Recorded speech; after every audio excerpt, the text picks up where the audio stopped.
reverberating through the caverns, and it seems like it is going full tilt. You know, you just hear that reverberating sound, the constant drone, as you guys come down to this. You see that the elevator lands on the ground and kind of crashes a bit, and two sides of the elevator open. Straight in front of you is a short corridor to a steel door, and below you is a long corridor that seems to go to a corner of sorts. Up to you which way you would like to go. Shall we have a look at this door?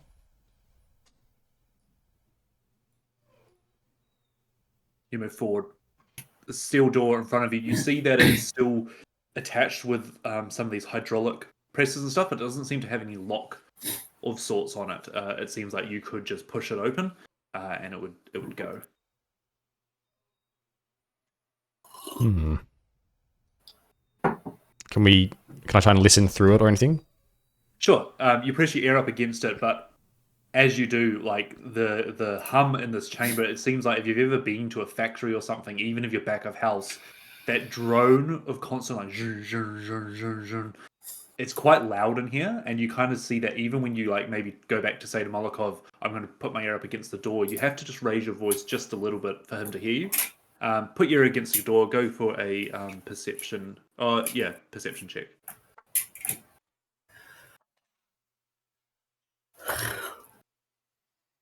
Reroll my natural 1 into a natural 11. Perception that makes it a 19. You kind of, you focus in and maybe move your ear around a couple of different places, trying to get the gist of it. And it is a metal door, like you feel the coldness of it. And you kind of drone out the hum that's going on, and you don't hear anything on the other side. You don't hear any footsteps. You don't hear any movement of anything. It sounds silent on the other side.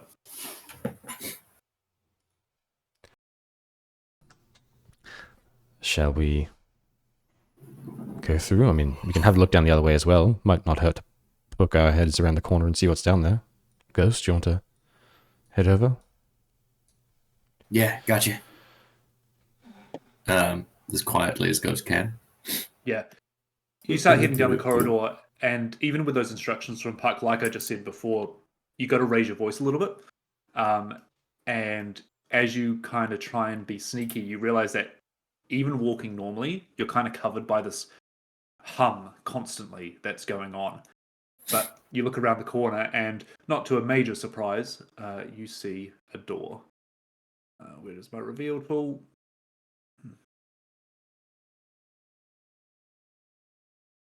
This door, however, still steel in nature. Seems to have around the lip of it, same kind of hydraulic setting. It looks like it's a push door. No lock mechanism is on it, but there definitely is a handle. And around the outside lining of the door, you see a red glow coming through it. There is no like porthole window on either of these doors.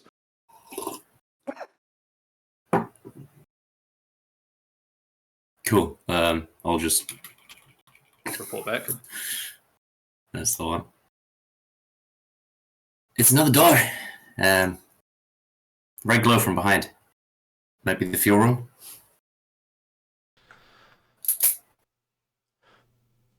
Anyone have a preference? This one's closer. Not dying. I like that. Seems reasonable. Now, I believe everyone's still at full health, aren't they? There was no combat. There was, I don't know, we can skip the recap, but there was 6 a cool damage little assassination from the elevator. Yeah. Yeah, I got hit by... I've also taken... Oh, is that what I don't know if I got hit by that too, but... I think everyone did. Yeah. Yeah, everyone did. But I have evasion, so I didn't have to take the damage. In spite of being the one who caused it on everyone.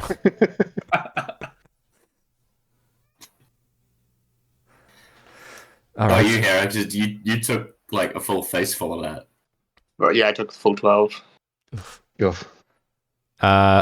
Okay, shall we...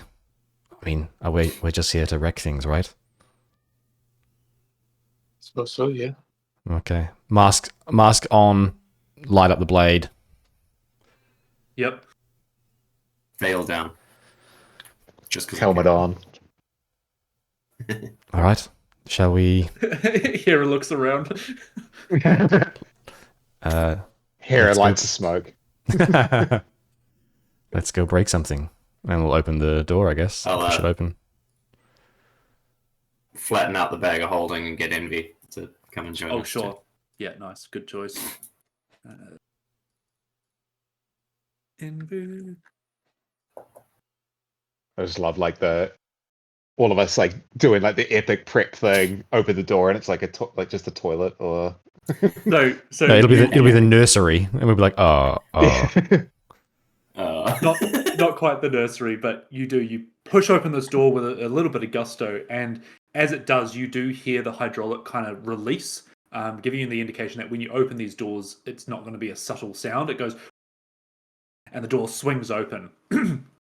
Thankfully, though, the room appears to be empty of living beings. What you do see, though, is it looks like a sort of office of sorts. The room you were just in previously definitely looked dedicated to almost a shrine-like look to the Yellow Emperor. It looked like a place of worship of sorts. This more looks like there is a desk, a chair, a nice rug, there's a bookcase, and of course another door. But this is what you see. Excuse me. The desk has notes and journals spread out over it. It seems like there is a couple of clockwork. If you think of like those 80s movies where they've got like the Newton thing that keeps spinning on the desk of some CEO office, it looks like there's a couple of contraptions. A bookcase with some tomes on it that you can't see anything unusual straight away, but this does look like an office of operations. Schematics up on the wall of almost like electrical blueprints, connecting of pipes and so on and so forth of the facility. You wait a second to see if there's any movement. There is none in this room.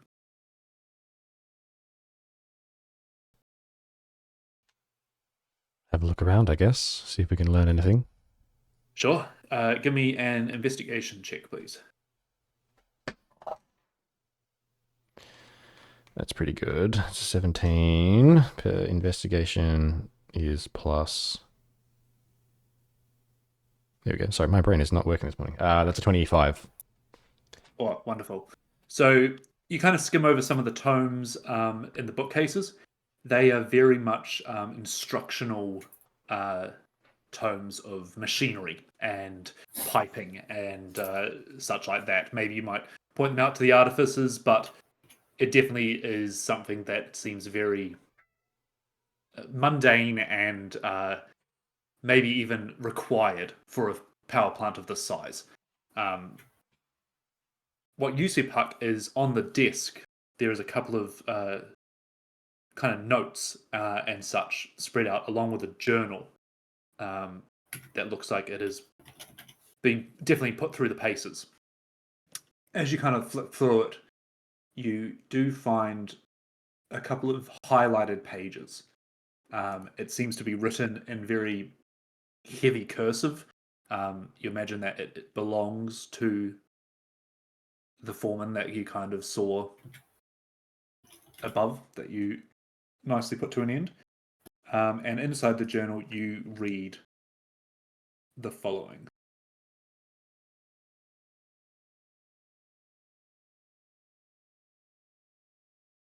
Oh, my message is too long. Well, fuck you, Discord. I'll send half at a time.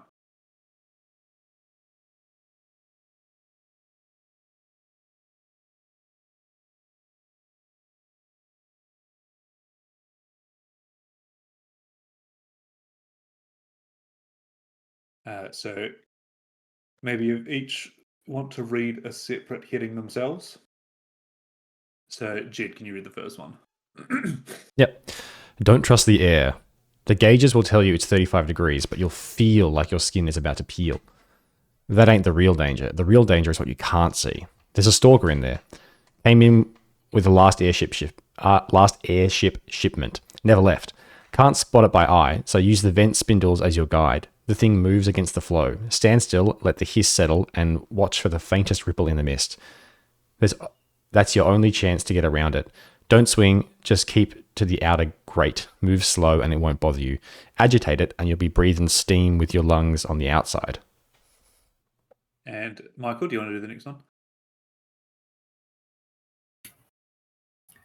Ooh. Blue and smiling. The Married moved in 3 years ago and declared the tank hers. Calls herself Marash the Bright Current. Talks like she owns the plant, the river, and half of making. Best way to get past her is flattery. Tell her the water tastes sweeter since she's been here. She'll preen for hours if you let her. If you're short on time, offer her something from the surf she can't make down here. Candied dates work best. She'll let you wade through without trying to test your worthiness with drowning contests. And don't try to cheat her. Last lad did that, still floating somewhere under the filters. Ian?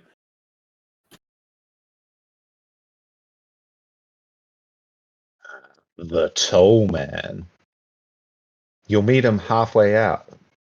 Old coat, muddy boots, voice like a busted gear. Calls himself Brother Vincent. Won't budge till you give him something worthy. Worth changes daily. Last week it was a song no one else had heard. Day before that, an old watch that still ticked. Don't give him coin, that insults him. He wants stories, sentimental bits, or clever work from your own hands. Whatever you give, it's gone. No takebacks.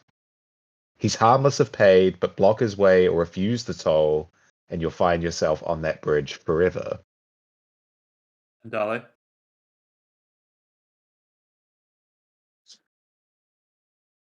The whispering thing. Looks empty, sounds empty, ain't empty. Feeds on thoughts, not flesh. It'll pluck the memory of what you came in here clean out of your head and leave you wandering until you starve. Best defense is to hum a tune loud, steady, repetitive. It keeps your mind from drifting into the quiet. Don't think about anything important in there. It'll snatch the thought like a pickpocket takes a coin. When you leave, check your pockets. Not for missing tools, for missing reasons. You kind of see this spread over a couple of pages in this journal, almost detailing sections of this plant. You kind of have the thought puck that you might have come through had you come through other directions to reach this point. You know that this guy uses his secret passageway to get to his elevator up and down. So just, you might hold on to that. Other notes you see scrambled across the desk are, scribbles and such, but they do definitely lean towards revert power, creation forge, all power, 100%, overdrive. Those kind of keywords pop up all over the place.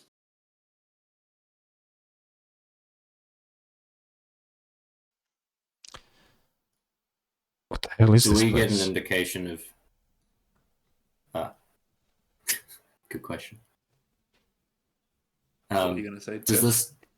Does this journal give us an indication of, like, can we pick from the schematics on the walls, like, which rooms they're referring to in these particular journal entries, or it's just kind of a bit ambiguous?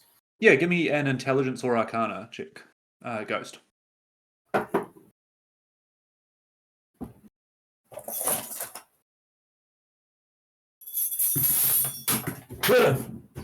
That one's so gone. Roll your dice in the tray, or? I don't have a tray anymore. That is a plus. That's a 24. 24. That's really good. Yeah, you can tell. Like, I'm not going to give you a map of the facility, but you can tell that there are different sections of the facility. Like, there are the air vents / steam vents. That's probably where the gases and the stalker might be. The bridge definitely says that is on the way to the air intake on the outside of the plant, where you saw that when you came in, there was that entranceway down the cliffs. The reference to the whispering thing probably equates to, you kind of look an equipment room. So a room where there might be safety gear and tools and such like that. And then obviously the water turbines would be where the Marid is. All these things with a 24 as well line up to, this is obviously what's powering the center of the plant. The same kind of thing you went over with the elevator is that you need the fuel creates the fire creates the steam, so on and so forth. Whoa.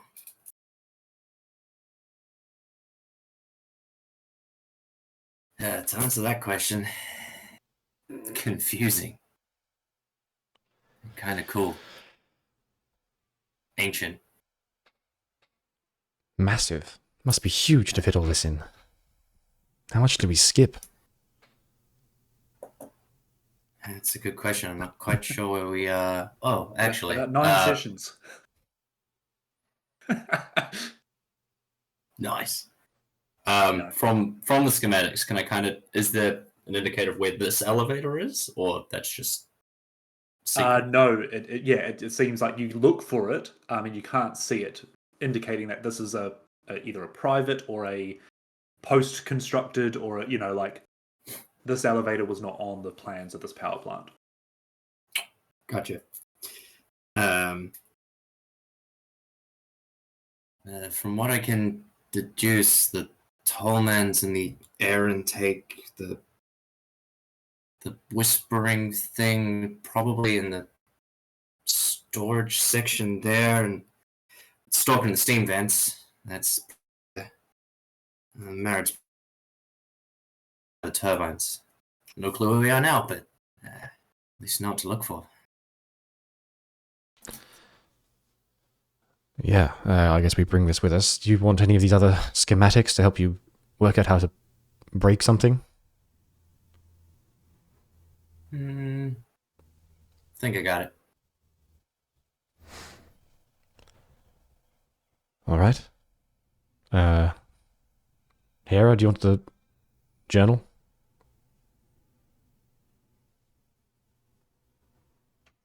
Yeah, I can hold on to this. Okay, I'll pass it over. Look at it in your bookcase. Yeah, let's be very cautious before we enter rooms. Open the door, have a little look, double check if there's anything on that that rings a bell from that journal, and then head in. Nice.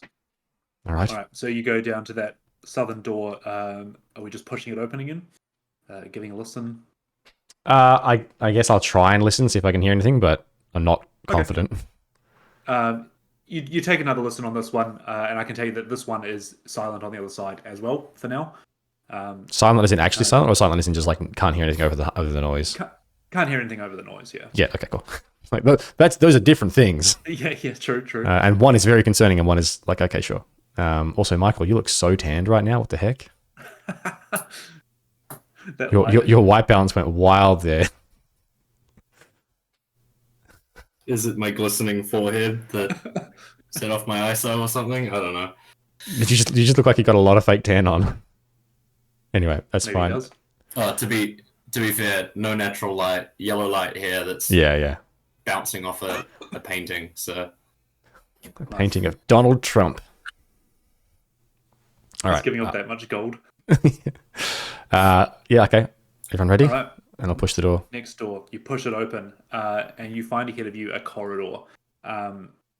It seems to veer off at one point, but down the end of the corridor, you see what looks like a study of sorts. Definitely high floor-to-ceiling bookcases filled with plenty of tomes.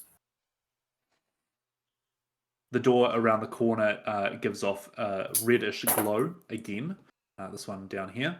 And on the door, because I'm assuming you're moving down the corridor, it has a big sign with a big warning sign, and underneath it says central. God, I can't think of it. Like central contraption. All power diverted to here. Wear protective gear. Wear protective gear. Would be nice.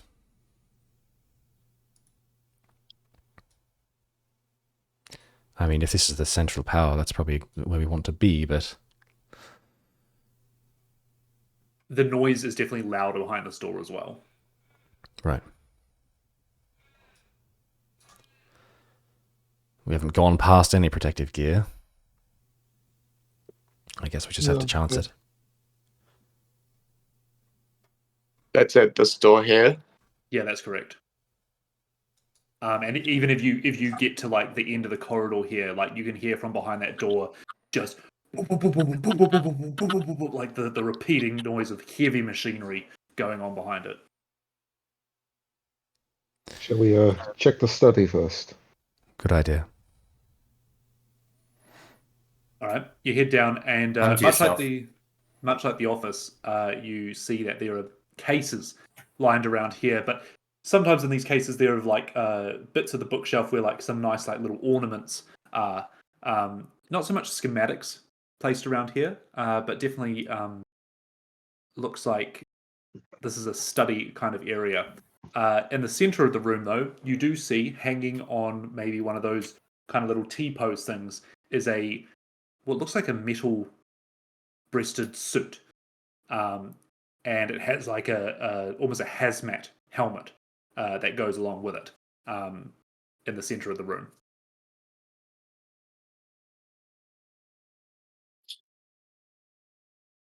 Is that about the protective gear? Yeah. What size is the suit of armor?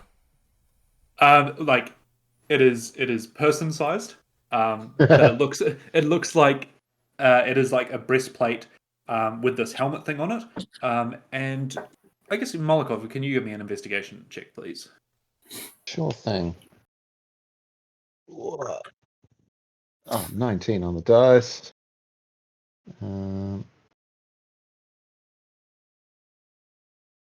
I for investigation. 24. 24. As you're kind of checking out the suit, you see that there is a cord on the back of it that is going into the floor. And you see that there is a little green bar flashing on the back of the suit. It looks like it has a charge or a limited use of sorts. Or USB-C port in the Yeah. back. Yeah, it's actually micro USB, just to be fucking annoying. Just that little bit outdated. Yeah. And it goes to USB-B on the other side.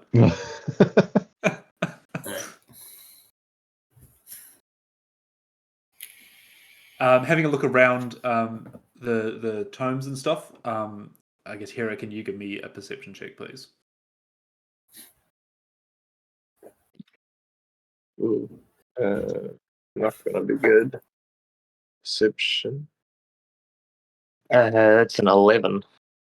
11. You kind of start looking around, and again, these are very much tomes of machinery and tomes of power plants and stuff like that. But there is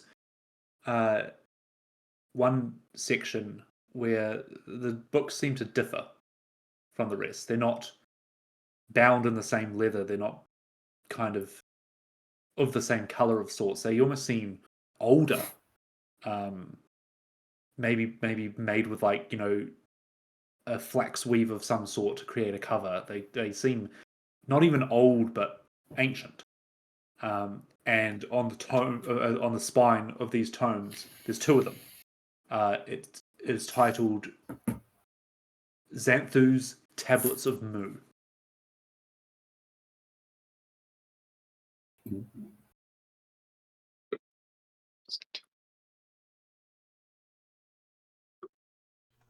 Anyone heard of a Xanthu? I don't believe you have, no. But we have heard of Mu. Mu was that continent, wasn't it? Yeah, I believe so.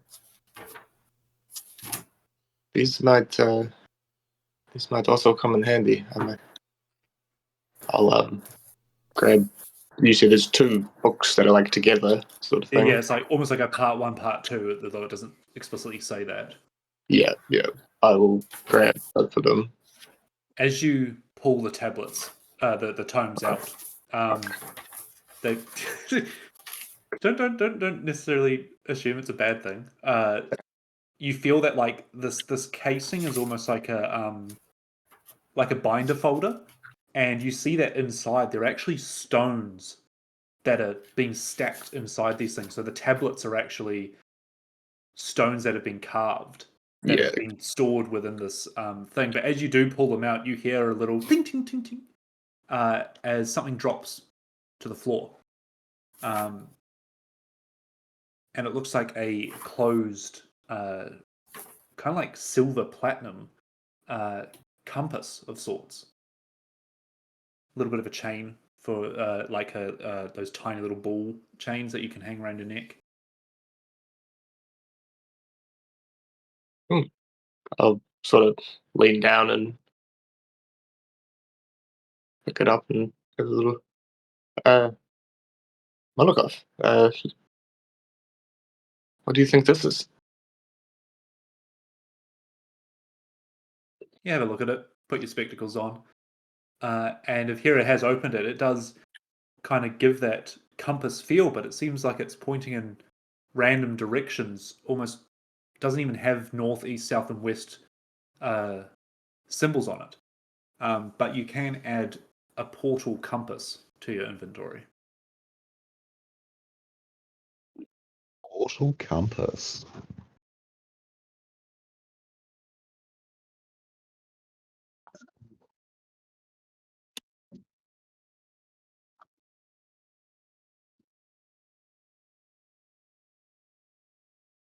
Oh.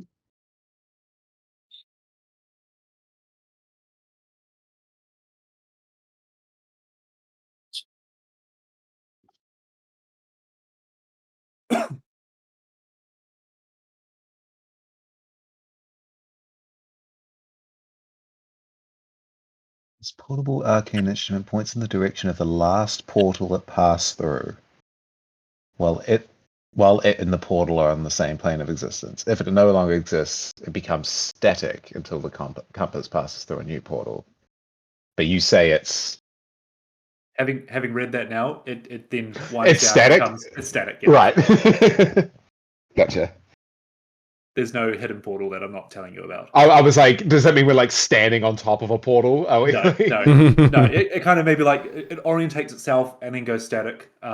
So Yeah. we'll say that it like comes up and kind of almost floats in 3D, and then goes down, almost like a boot up sequence. Let's say.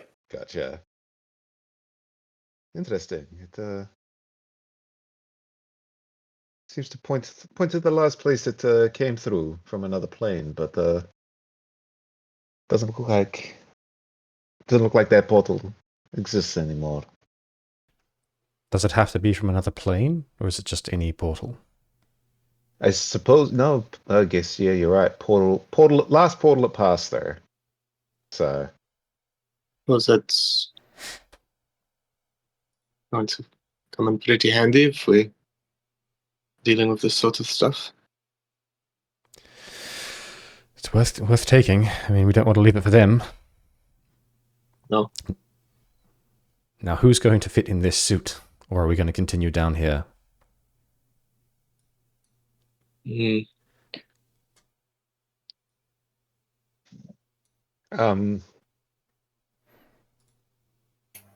mean, I would like. If I do that, I'll be dropping my AC massively and losing half my abilities. I asked before, and I didn't quite get the answer I was looking for, which is this for a medium-sized creature? Yes. Yeah. Yeah, cool. I can't wear it then. In fact, there's only 2 people here who can, and one of them has 20 To be fair, max HP.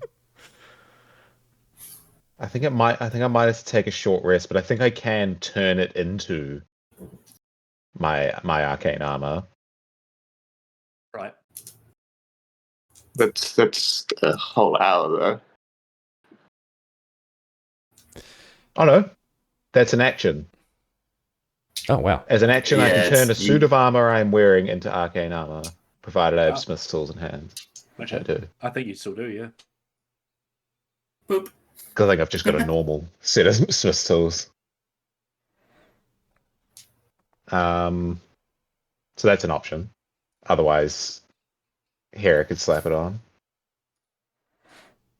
I mean, I don't mind. I could, even if we just go and have a look inside quickly, and then perhaps then we keep pushing forward, try and find more of this protective PPE gear. Hard hat.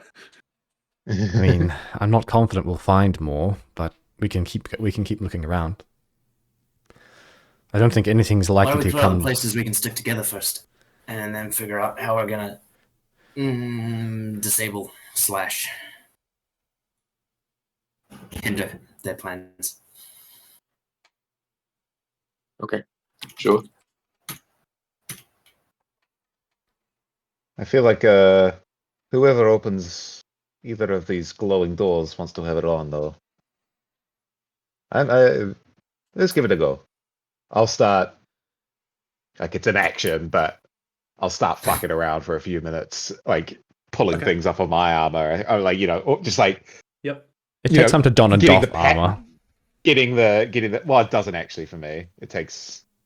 I can leave An and action. into my armor with an action Wow. because it's. So you hop out, So- make it. So it's 12 And seconds. I can No, I could 18 theoretically do seconds. this all. Yeah, I Yeah. could do this in 2 rounds That's Okay, crazy. okay. essentially. So But why don't we like, do I'll- that? Turn into your new armor, hop in. Yeah. That's crazy. All right. So let's go with that at the moment. Puck, I will show you the next little bit because it is a round the corner corridor. But the next door you see has red glowing, the same as Ghost saw. You can probably now see that probably leads to the same room. These 2 doors here. Molokov, as you kind of step out of your armor and start tinkering around with this, at some point you do see that it is tethered to the ground via this cord of sorts. And whether you unplug it and plug it back in or kind of just look at some of the mechanics around it, you see that the charge starts dropping when you unplug it. So you get that it will be a timed yeah. use of it, and as you kind of fit it to your breastplates and your shoulder plates and stuff, putting this armor on, it doesn't have a specific name, but you become immune to force damage. To force damage. Yeah. Interesting. Let me just take that off. Did this door, or I suppose this door when we find it, do either of those doors have the warning on them? No, they do not. It's just that door. These have a Um, red glow around the outside, though. I suppose I'll sort of leave it plugged in. I'll just be like standing outside of it, sort of waiting for us to all gather around again. But I guess the plan is to head up to that door, yeah?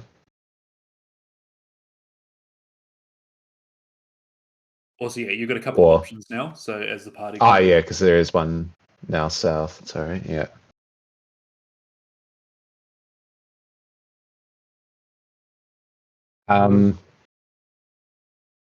Shall we check this one first? I don't know how much charge this thing will have. I think that's probably a good idea now that you're in it. All right. I'll sort of pull out the plug. Step almost. He probably looks a little awkward as he's getting into it, like not quite as naturally fitting as the other, but yeah, I'll step into the armor and head up to the store up here. Danger door. Danger door. All right. Can I have everyone where they would like to be before opening the store? Yeah, I'm standing there like like as kind of the square is like poking my head just around the corner so I can maybe see. Yep. But yeah, I'm not trying to go in. Okay. We'll wait for Michael to get back as well. Yep. Fair enough. Hera, anything you're doing? Um, Oh no.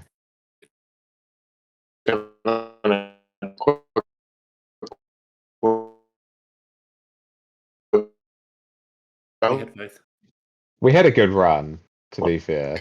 anything on him? I'm gonna start making myself a cup of tea. Be back in a sec. Very much. While all that gets sorted out. I'm not just seeing and just a little bit close and like another one and they're saying you got this, buddy, you got this. Aw, I got that. Yeah, we got the last bit. You got this. You got this. Fuck. Yeah, that whole. We saw you move, but most of that was crackled. Did Cool. you? I was just saying I'm standing awkwardly but like just a little bit too close behind Molotov. Like standing like just like right there. Yeah. Okay, so Molotov, Hera, Puck. Ghost, can you show where you're going, please?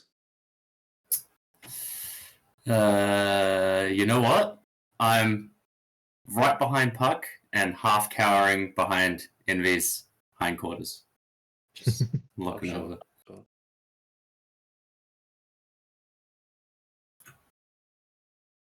It's All very right. tight amount So- of space. Look back, see everyone's in position, and I'll open the door. Okay. You feel that the door's heavy and that you need to push it to open it. What I'm going to ask for is a strength check, please. Sure thing. Oh, and also a question I'll ask before we all start. You said it didn't have a specific type of armor. Do you want me to just make it like a breastplate, just so I know my AC for when we're walking in this door? So it gives no bonus to your armor. So you can just do your normal armor plus. Right. Yeah, we'll go breastplate. Yeah. Sure. Yeah. But you are immune to force damage. Cool. All right. As you strength check. Yep. Oh, that's a 14. 14. Not great. It takes a lot of effort to push this door. And as you do, you see the gaskets released as you do. And almost like there's not like a specific red light flashing, but you kind of get that sense of like as you open this door, other doors in the facility are like sealed or kind of like bracing themselves for any change in stature of this whole thing. And as you open the door, your ears kind of get a bit of a shock as the noise coming from this room is bang, bang, bang, bang, bang, bang. Machinery moving, pistons going up and down, everything going at full steam ahead as the power plant still is gaining all of its resources from everywhere at 100%. You saw in some of the schematics that the notes of Overdrive, 100%, focus to the forge, which is not here, were obviously the incentive of this. The door swings open and you're almost blinded by the light coming from this place. You see fire pits that are being fueled by steam. You see water valves that are pumping at 100%. And in the center of this room, you see 5 giant pistons smashing up against the wall, creating this kinetic energy. Around the place, you see these what look like squid-like creatures almost moving around, touching buttons, making sure things are going, twiddling, dials and stuff like that. But they all seem to have this metallic coat over them. And then in the center of the room, what looks like, if you've seen pictures of, it's not a beholder, but of that fleshy tentacle kind of creature, this aberration, this distortion of mutation, clad in the same material that your breastplate is. And you see, so these are the creatures.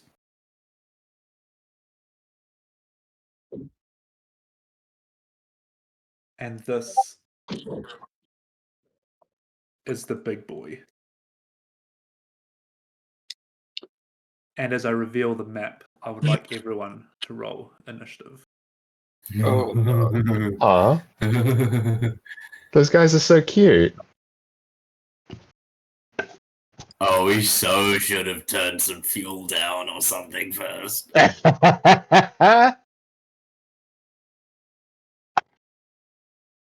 bad, not bad. Not bad for Molokov. Oh my god. Let me bring up the turn order. So then we'll go here. A turn. Oh god, why is that so? Just put me last, DM. Just put me last. Oh wait, I got it. Uh, Oh, wait, I got it. Sorry. no, let me just- no one's got it. That's it. There we go. Can I just type last in here? I can't. That would be funny.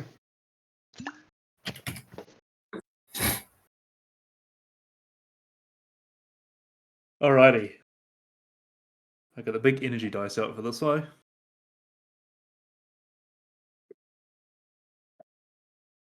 All right. Hera, what did you get? I got a natural 20 for a 21, Ooh. Nice. and I thought I might be going first. But I remembered we have a pack. Okay. We probably rolled so- with fucking 7.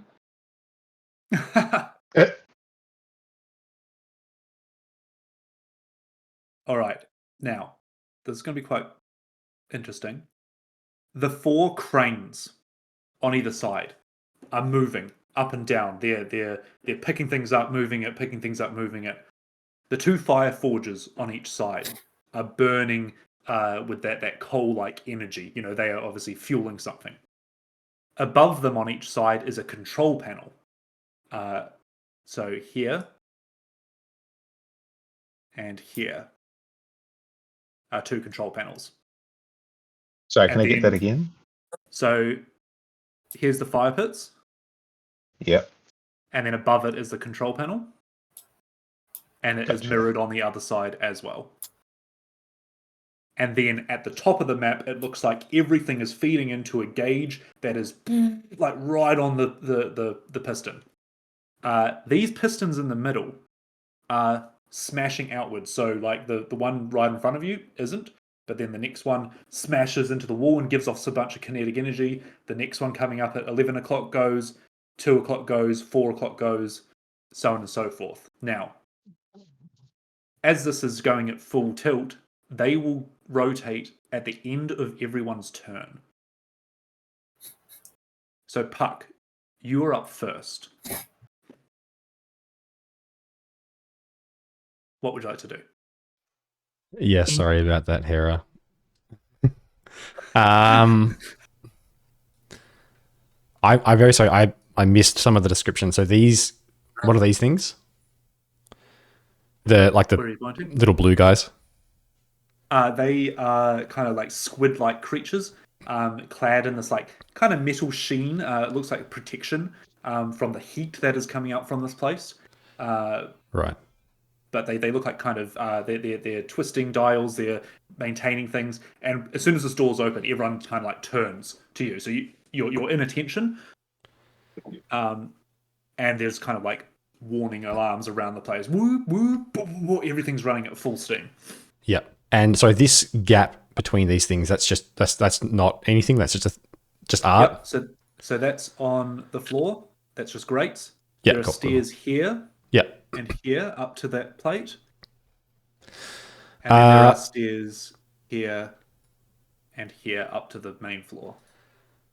I think I'm going to move, and then I'm going to bonus action, cunning action to get a dash to get across to this guy. Nice. And then I'm going to stabby stab with my flame tongue. Yeah, go for it. It's maybe a bit of a waste, but that's a natural 20. Natural 20. Nice. Go for damage. Hang on, let me just quickly. That's a confirmation that it hits. Yeah. Well, I think unless you've changed the rules, I think it has to. So that's hang on, so it's 6 by 6, which is 36 plus. Oh no, because I'm not a sneak attack, so it's not a sneak attack. So it is only 3 by 6 plus 5 is 23 plus 1, 2, 3. 25. No, 3 by 6, so it's 23. 24. 33 points of damage. Whoa.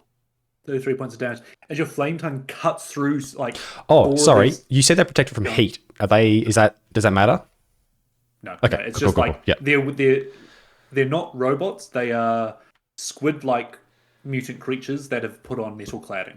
Yeah. Oh no, all good. and Because I was like like, I just some of my damage is fire damage. I was like, oh, actually, maybe that's relevant. So No, you Yep. cut through and like cut through it like butter, and this thing screams as it kind of like tries to find its footing again. Yeah, good damage, not down. cool. I've already used my action and my bonus action, so that's my turn. I'm just gonna stand there for the next 4 seconds of my turn. Nice. Cool. You get to get another player's turn. Hera, you're up before the monster. Yeah. Okay. I suppose we're doing this. Oh shit. Oh, sorry. Before you go, Hera, That. let me do this. If you want to look at the map, center back. Boom.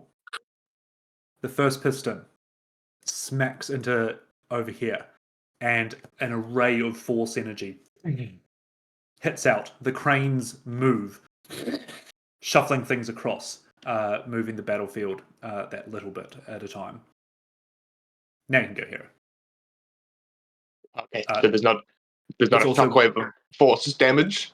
There's not a shockwave, but as I scroll down, there's another thing I remember. Also, this map is amazing that I got from this site. Out of this vent, steam pours out, but it does not hit anyone. Ooh. Warm steam, I assume. Quite tepid.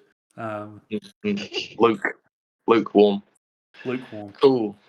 Use the Good force warm. to know. Right. Okay.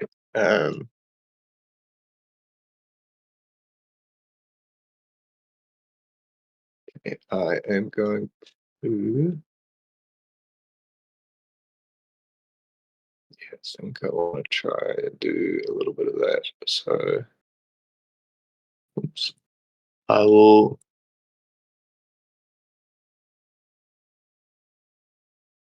Move myself up a little bit to about there. Sure. And I will see mate on the control panel Nice. up there. And I will think that that's going to be the best sort of first target, at least to try and get his attention, pull him off the controls. So I will grip both hands around the staff and point out towards him, and I think I'm going to just cast a ray of sickness at him. Okay. Yeah. Level. Ooh, for a 22 to hit. 22 definitely hits.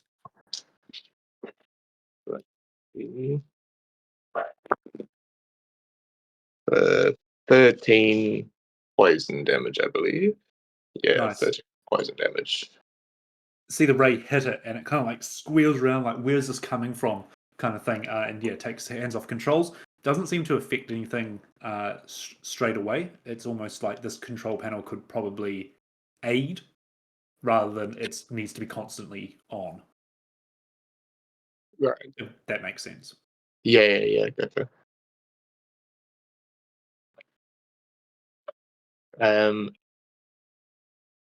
That is probably all I can do, though. I was just trying to get his attention. No, fuck. I've run out. Okay, yeah, that's all I can do. All right. Oh, actually, I suppose I can move back a little bit after that. Copy that. So if you zoom out to the map again at the end of your turn, the next piston flies around, kinetic energy goes off, and down the left side of the map, steam erupts from that vent there. It becomes the main beast's turn as it's kind of, you see that all these like giant tentacles come out from this thing, and this thing is properly clad in armor as it kind of starts controlling all this machinery around it, but the tentacles ungrasp from the machinery and slither along the ground. So I'm going to roll a dice for this one. Ghost, can you make a dexterity saving throw, please? Fuck! Nope. What'd you get? 6. Okay. You watching all this stuff, you see Puck on that side of you, steam blocks him off temporarily before disappearing, and then the steam comes on the other side, and then you feel the grasp around your ankle as you get tripped over. You take 5 points of damage and go prone. Are we ready to turn off the stir? Yep.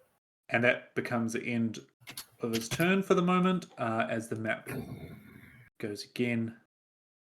And the steam does not hit you, Puck, but comes very close to hitting you. All right, Markov, you're up. All right.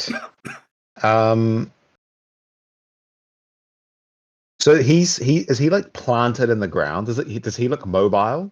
The big guy? Hard to say from this angle, but he looks so large that moving will be, you assuming, pretty slow. Hmm. And can I see what's going on behind him here? Like what all that is? Or is that just like so out that of looks view? like what everything is feeding into, and that's where it looks like it's going out into the system, basically. And it's the Right. gauges at full. All the things are like it's basically shaking, but it doesn't look like it's giving off any energy. It's kind of taking all the energy from this room and sending it out. So that looks more like where like all the gauges and like observation stuff is, but it doesn't look like there's a bunch of cranks and No, things. Yeah, that's over on the sides. that's where correct. where people are. Yeah, okay. Cool. And the pistons are hitting the walls like here and well, just everywhere that they're facing. They're just sort of sending out shockwaves. To give you an idea, this latest one that just hit would look something like this. Roger that. Okay. And last question, did you say I was immune to force or resistant to force? I did say immune. Immune. All right. Right up in there we go then. I think yeah, fuck it. I might as well just start making a dash. That's a set of stairs there, isn't it? Yes, like going correct. from this platform. Yeah, cool. So I reckon if I go 30 to there and then still not quite enough. So I reckon I'm gonna dash And I'm going to go, what is it, 45, 60 to there. And then as I'm going, sort of, oh shit, they've got, oh no, there it is. Pull a crank, and that crackling energy disappear in a bit of smoke, and I'll reappear. Actually, yeah, why not? Let's go. Let's just go behind them if we can. Oh, no, we can't go behind them. Let's get ourselves up there then. I'll get up, sort of like up onto that level. Yep. Yeah, beeline for the control panel. Love it. That'll be my turn. All right. End of your turn. Moves around. Hera, you no, that's fine. It's only going to be straight in front of it. The map obviously makes it look larger, so you feel the steam on your back. You're going to make no save there because you are out of it. As boom, you feel the reverberation puck of something smashing beside you. No save required again. You are out of its range, but you feel that force coming from that piston coming closest to you. Comes down to the octopi's turn. They are both going to, for sure, come up and around for you, Molokov. So we'll do those 2 attacks first.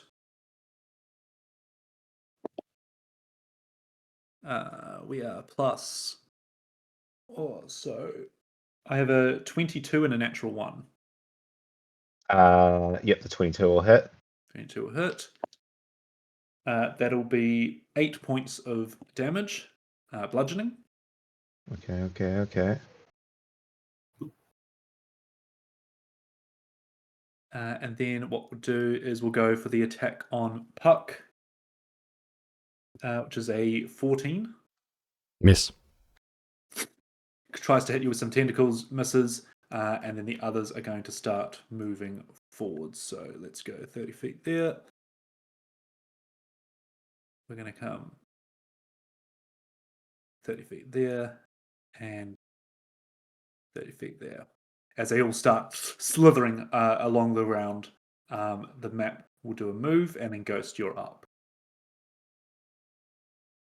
As everything kind of resets in the middle. No smash this turn. Cool. So what were you saying about this?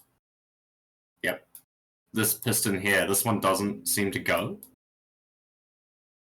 It does, but I am not doing a force blast on your starting point, as that would look like this, and probably send a TPK as soon as you open the door. He's kind to us.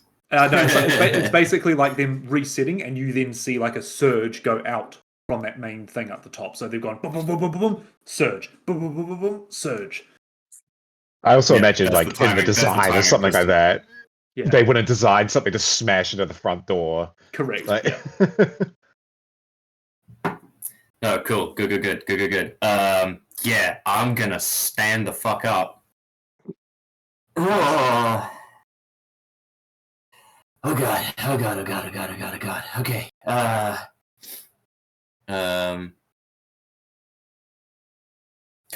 What can I do? Oh, not a lot. I'll hop on Envy with the rest of my movement. Sure. And then I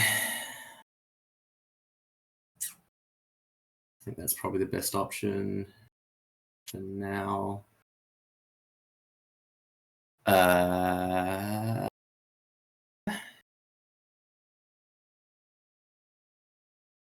Shit.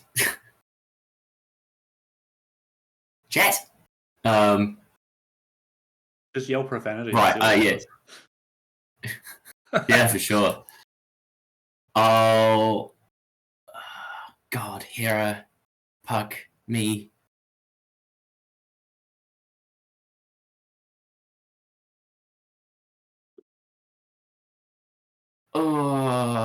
I'll head in slightly towards Puck's direction.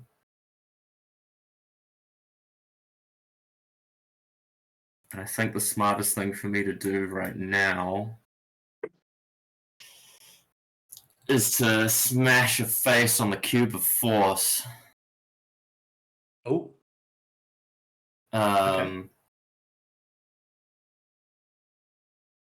And this one's just going to be phase 1, so gases, wind, and fog can't pass through the barrier. I'm assuming that also means steam. yep. God.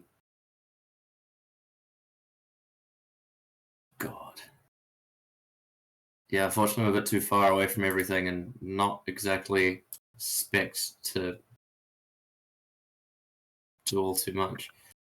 How does that work? I think that's spells. I've never used this. What a great item the cube's been. It's sure. been so valuable. So what, you're pressing it on yourself? Is that what I'm hearing? It is centered on myself, yes. Yeah, okay. And moves with me. Visible comes visible. Okay, no, that's helpful. I unfortunately have nothing much left I can do. That's okay. Yeah, that's it. Opportunities will arise.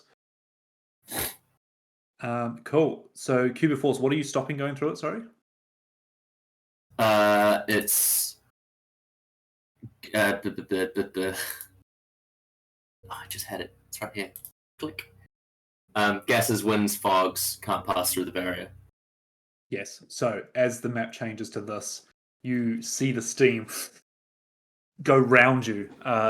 Because as soon as you move there, I was like, I'm not going to say anything. But I wonder if everyone's going to remember the sequence. As it goes past you, you don't take any damage. You don't need to make any save there, as the steam does not pass through the Cube of Force. Puck, you're up. Cool. And just checking, this in the middle, that's just the thing there. It's just there to while it's not being used, right? The That's circle? right, yes. Yeah, So cool. now it's moved to here. Okay, I am going to shoot the guy with the hand crossbow in right front of me. Nice. That's a 19 to hit. That'll hit. And that is... Sorry, let's see what it is. 10 damage. 10 damage, nice. And if it's still up, I guess I'll shoot it again. Yep. That is modified 20 to hit. Yep. For 11 points of damage. 11 points of damage. Nice. Hit it with the crossbow, cut it again. It looks like it's still standing. Anything else?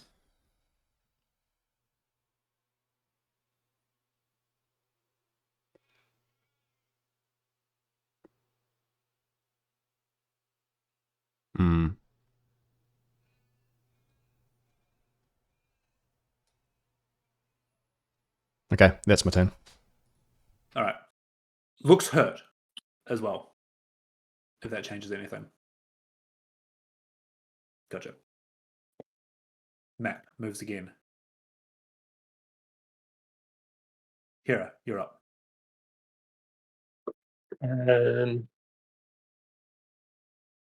Yep, I think.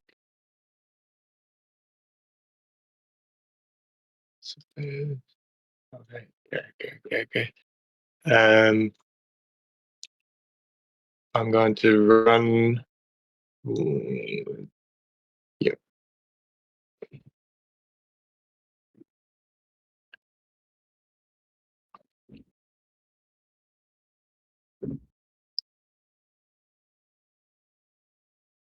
Yeah, because at least I can do that. Yeah, I'm going to run up 30 feet to the guy that's running up towards me and sort of meet him in the middle. Nice. As I'm sort of running, I'll slip the staff onto my back, pull out my dagger, and I'm going to stab the dagger into my hand. And as you see it stabs, it doesn't come out the other side as I pull up and slice as a little vampiric-looking mouth will open on my hand. I'm going to cast Vampiric Touch on myself. Yes. And then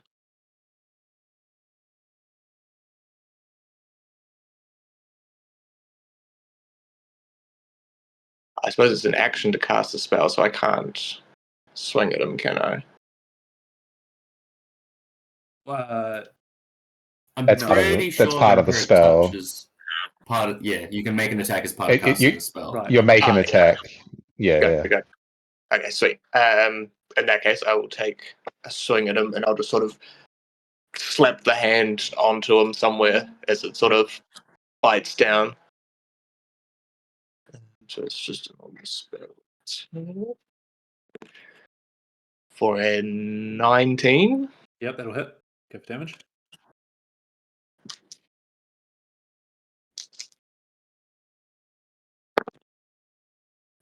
It's a shitty roll. So he will take 10 necrotic damage, Nice. and I will heal 5 necrotic damage. Nice. 5 necrotic heal.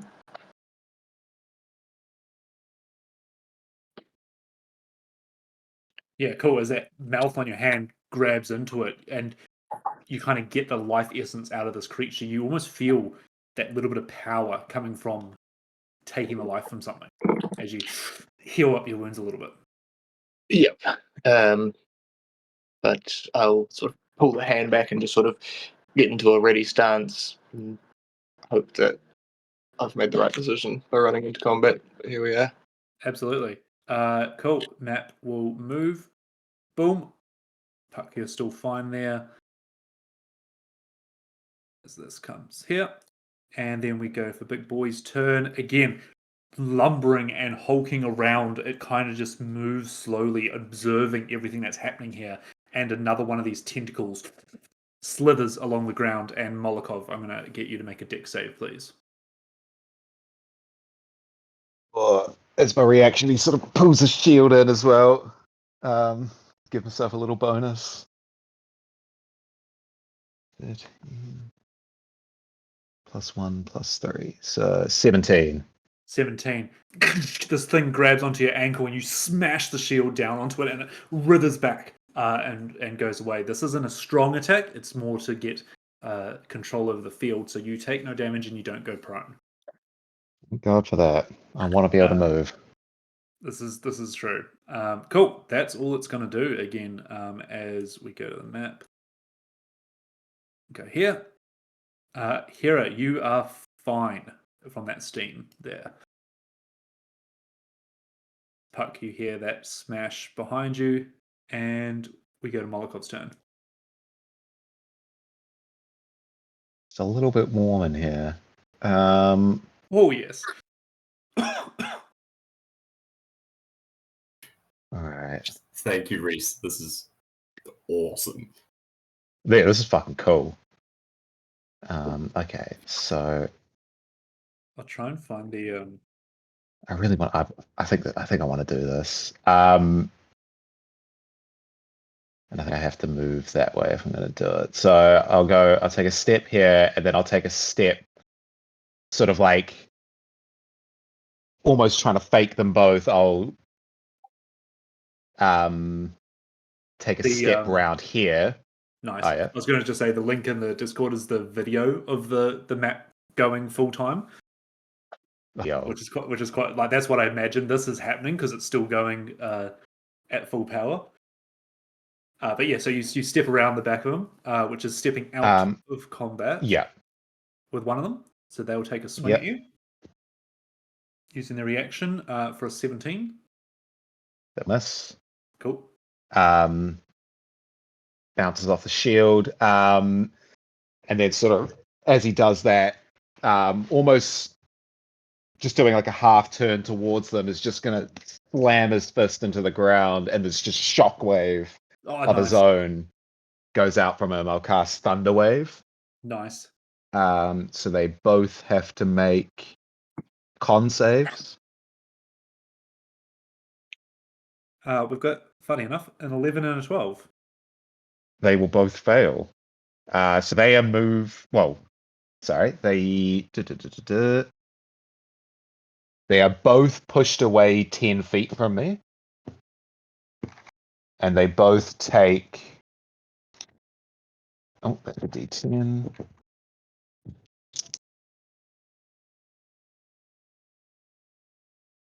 $13 points of damage. Nice. They roll down onto the next floor. I'm going to say that they're both prone as well, falling down a level. Awesome. Perfect. Wonderful. That went as well as it could have. I am gonna then just with the rest of my turn, 5, 10. Just do that. I'm gonna come up to the panel. I assume I can't. You Use look my at it, action and there. there's screens and buttons and flashing lights. You're going to have to focus on it to see what it's going to do. 100%. He sort of, I think, he'll sort of come up to give it a quick scan, and then almost just instinctively, defensively, he's going to turn around and activate one of his runes to give himself some temp HP. Cool. And that'll be my turn. All right. Sweet. We go for a map move back to center. And it is the Squidling's turns. We're going to stand up these two, and then they're going to move 15 feet up the stairs as they're coming towards you. They can't really do much else from there. Going around, we'll go to Hera. They're just going to make tentacle attacks at you. Oh god, that is not great. A 9. A 9 will miss. Hera squaring off against this one as it just can't find a grasp on you. Also, why do you have a symbol on you? I'm concentrating. Oh, you're concentrating. Okay, cool. Nice. Thanks for doing that. Puck, this one's going to take a swing at you. God damn. That's a 13 again. And then these two are going to start down. You know you're the DM, you can fudge rolls, right? I don't fudge rolls. That's all of them. As they all start squirming down towards you, and the map moves again. Ghost, you feel that steam come around you again, and it becomes your turn. Nice. 2 incoming, Yeah. 1 at Puck, 1 Bursting at Hera. through the steam. Yep, bursting through the steam behind Puck. I will ride on over. And yeah, pulling out Valence and swinging it with one hand while Envy takes a bite at sort of the lower tentacles. We'll both take attacks against it. Nice. Sorry to jalug you. Jaluga. That is a actions. plus 8 to hit. 17 to hit for me. 17 will hit. 17 will hit, and I'll just roll envies. What was it, Dale? So I like jaluging someone is when you steal their kill, but jaluging yourself is just when you have a potion. That's awesome. Envy's got a... Oh my god, come on. What was your damage? Plus... I haven't rolled it yet. Okay. Should I do that? I'll do that. Plus 7, 10 points of bludgeoning damage. That's enough to do it. It's down. Down and out. Come and take the kill. All right, cool. And it just kind of splats on the ground as the metal rings around its tentacles kind of just fall to pieces. Metal scrap, basically. Wonderful. I'll look to Park and say, "The cranes! Can you get me up and over? Control panel!" Oh, the crane's up here.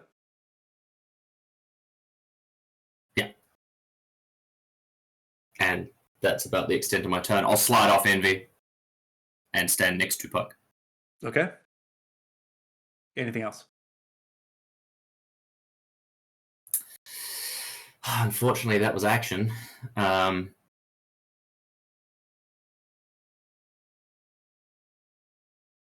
You know what? Envy's got a bit more movement, so bonus action. Where did I come from? I came from there. She doesn't have that much more movement. Okay. She'll just come square off in front of us.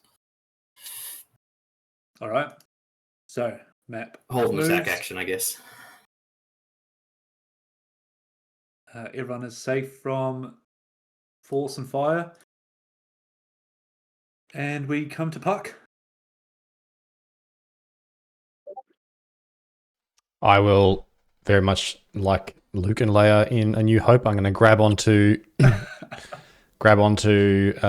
Ghost, who is going to give me a little kiss on the cheek for luck.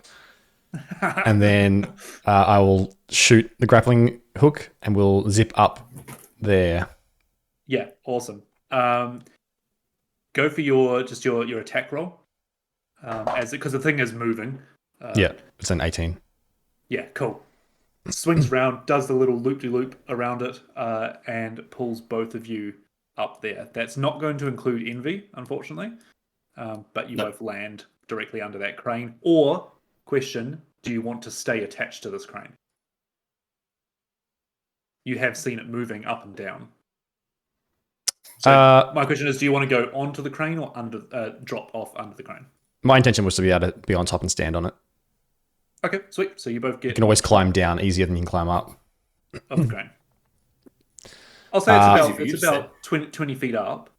Mm-hmm. Okay. And I have a question. What is in the dead center of the thing in the middle? So that looks like where all the energy, so it smashes around, and when it gets to that neutral setting, that's when it kind of pulses the energy inside. So there would be, for lack of meta terms, force energy on the inside every 5th rotation. So when it goes back to that center, there's probably going to be energy in here. Mm-hmm. And that sends the energy up to that center console and out into the world. So think of these 4 as like charging, and then the bottom one is when it pulses out. Yeah. Sorry, but like, is there like is it like a strut going to the ceiling, or is it like an open hole, or? I'll say it's like an open hole with a bunch of gears underneath that are all churning and mixing. So you could stand above that center hole, legs kind of spread on either side of it. Yeah. But it goes down to all these cranking gears and cogs and such. Great. I'm going to then use my bonus action to use the grapple gun again. Yep. And I'm going to zip myself across to there, to on top of it. Nice. Yep. And then if I probably can't do anything else. I guess I'll probably look in the thing for now. Unless I can drop something into it. I'm going to say, because it was your action to grapple to the crane, bonus action to grapple there. Yeah, because of the crossbow expert. Yeah, I think doing another thing would be a bit much for this turn. Cool. But you can prepare it, for sure. Yep. I will... Yeah, I'm probably ducking down a little bit just from, to see what's coming at me. But I'm, probably just looking in my backpack at the moment. Yep. Trying to work out what to drop in. Shove the immovable rod in and click it. I can't do that this turn, but that is an option. Although this thing might be stronger than what that is. I also have many, many, many metal things I could drop into it. Just empty your bag down the thing. I just like 1,000 ball bearings. Yeah. Okay. That's going to gum up some gears. Anyway, that's my turn. A little bag of sand. Cool. I think what I'll say as well. So cool. That's your turn. That's cool. The map then moves. I think I'm going to ask you for a check because you're standing in all these gears moving. See how everything moves in the center as well. It's not exuding damage, but just to keep your balance, I think we'll just do a dex check. Yep. Do I move with it? Like, do I get moved 5 feet that way, kind of thing? I think that's kind of up to you of where you would have landed. Like, have you landed on one of them, or are you kind of standing on? That hole looks like it's the size of Puck, so Yeah. I think he's standing on the edge. So he probably gets like moved one across or whatever, like around a little bit. That's fine. And on my decks, that's a modified 20. Cool. Yeah, you keep your balance for sure.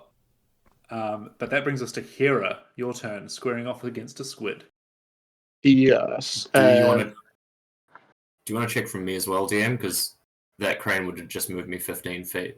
I feel like that's moving side to side. Cool. This is all circles and gears and stuff like that in the middle. Just, I feel like that's a bit more tricky to keep your balance in.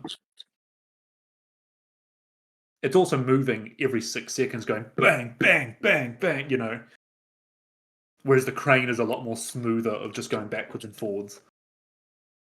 Cool. Sorry, Harry, go for it.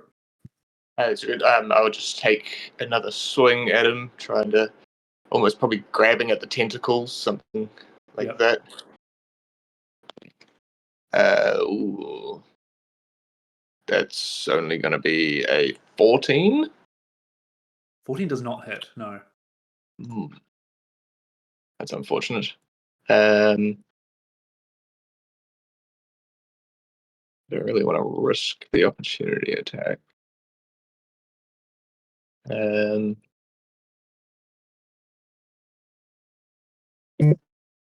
I might just sort of see that things are moving that sort of direction, and I'll just sort of, while in combat with them, just sort of be turning myself to get a little bit closer to keep an eye on what my friends are doing.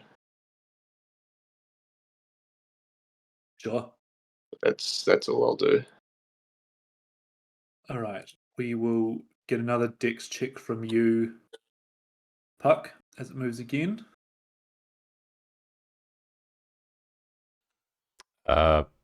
17. 17. Yeah, that's cool.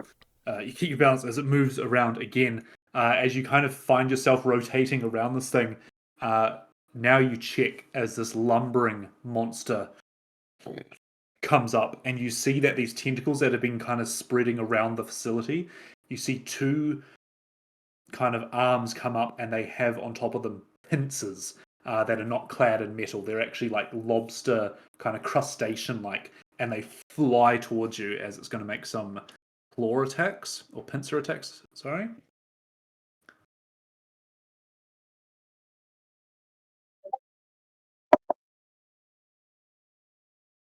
Okay. One is 19 plus 9, so 28. The other is a natural 20, unfortunately. Mm-hmm. So, one hits 3. So is there any disadvantage to the fact that I'm a moving target during this? No. It's kind of his facility. He's kind of in tune with everything. If any, can you disarm that natural 20? You don't have to. It's not like I'm not checking if he needs to. I'm 10 foot out of range. Oh god. Okay. So it's 16, 20, 13, so 30. You'll need to give me the numbers separately for the two different attacks. Oh, the two different attacks. Okay, so the first one is 13 bludgeoning and 10 force. Yep. And that's not the crit, right? That's not the crit. Cool. The second one is 33 bludgeoning and 10 force. And I'll halve that with my reaction. Okay. So that was it. So 23 for the first one, and then 15. 33. 15 for the second one. 16. 16 plus what was the other part? 10 force. 10 force. Okay. So 21. Yeah, okay. And I need you to make a Constitution saving throw, please.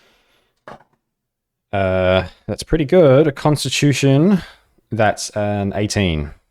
18, one above what you need, as the pincer grabs you and you kind of just throw it off, and you're not incapacitated. Nice. Matt moves.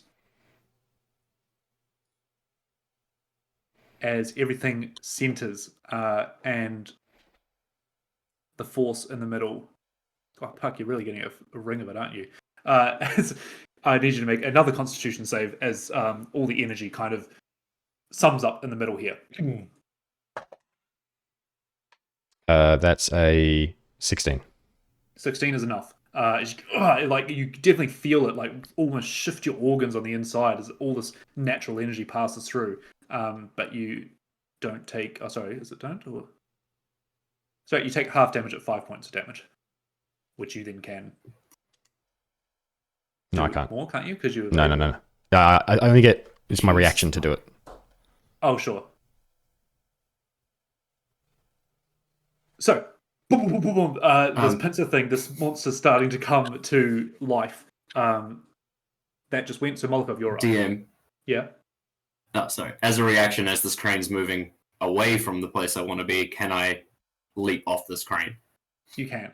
Give me a dex check to land safely. Or athletics. Acrobatics. You know what? No. I'm going to put all of my energy into getting some distance. Okay, if you want to not rank a roll, just tell me. And as I intentionally propel myself into a fall, something glints, shines, and explodes from my one of the pouches of my side, and my featherfall token that I've had for fucking forever. Yes. Is going to allow me to land safely on the ground. Nice. Give me a strength check to see how far you jump then. Because I could allow you to get to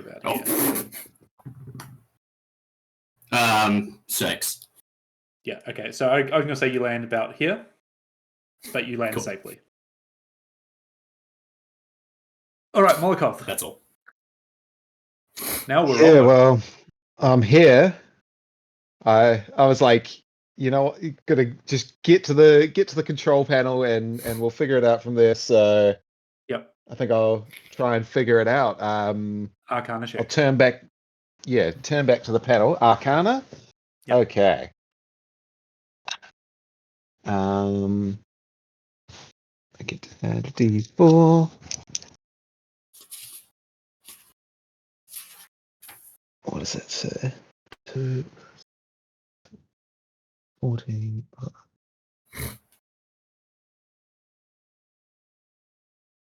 19. 19, very good. You look and you see scrolls of coding and of different things of the dragon shards that are obviously behind the screens that are powering these things individually. And you start to see how this is all kind of connected. Bonus action to do this check, so you can still act on it.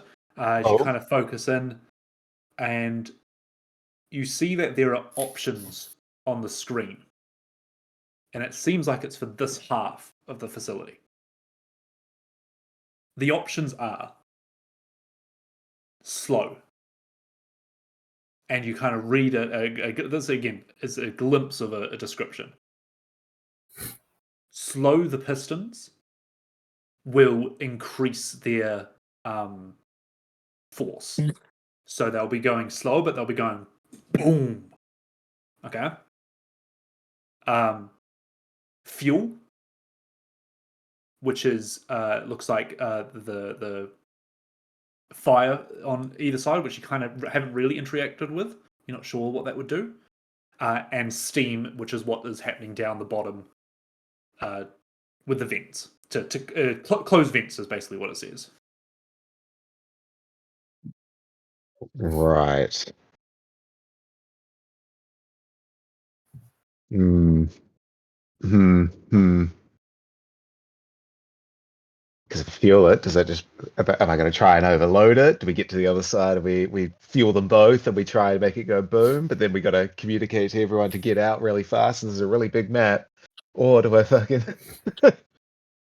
I think tossing it over. I think even knowing that it might, be creating a bigger boom.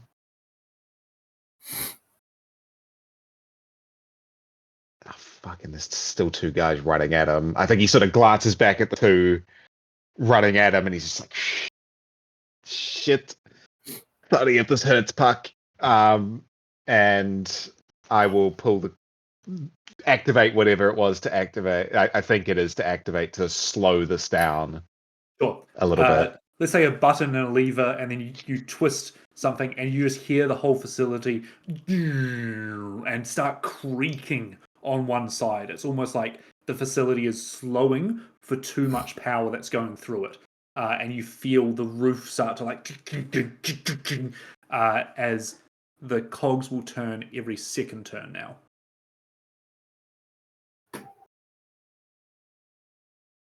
Watch out, they might have a bigger boom. All right. Anything else you would like to do on your turn? I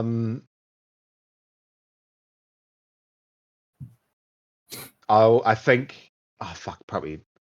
How far away? We're so far away. I will try and shout, seeing Ghost over there. Over the noise. Try to slow. Yeah, through it all. Yeah, just try to slow. All right, shout that out. Ghost, you hear just as you kind of land and, okay, you're fine. Try to slow. Comes from the other side of the facility. You do a good Molotov. That was good. You know what? As well, I will. Yeah, if it seems like that was kind of like the only three things that could be done here. Like it's not like there's no a whole button. list of yeah. There's no just yeah. Gotcha. I think I will.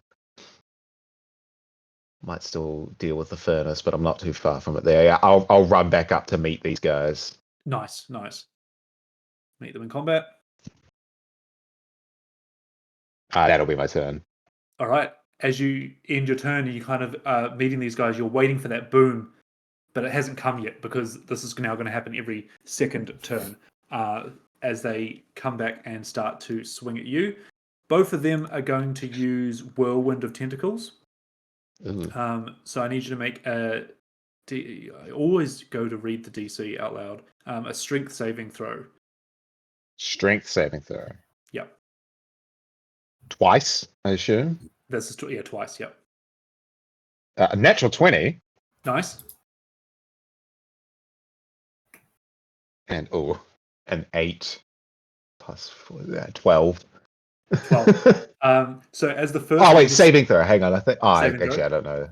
Hang on. I don't. I think it won't make a difference. No, sorry. Carry on as you were. Saving throw. As they start spinning their heads around and the tentacles start whipping up. The first one you kind of shove out of the way, but the second one kind of starts lacerating on your side there. You take 14 points of slashing damage. Okay, ow. That one's dead. That one's in combat with Hera. It's just going to make a tentacle attack.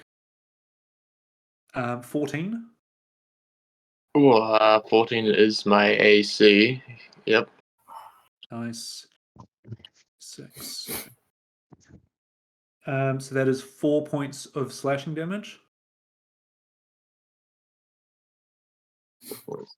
Damage.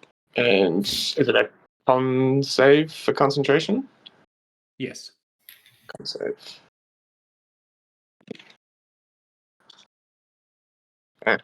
Fuck. I lose concentration. Oh, rough. That's a 9. What'd you roll?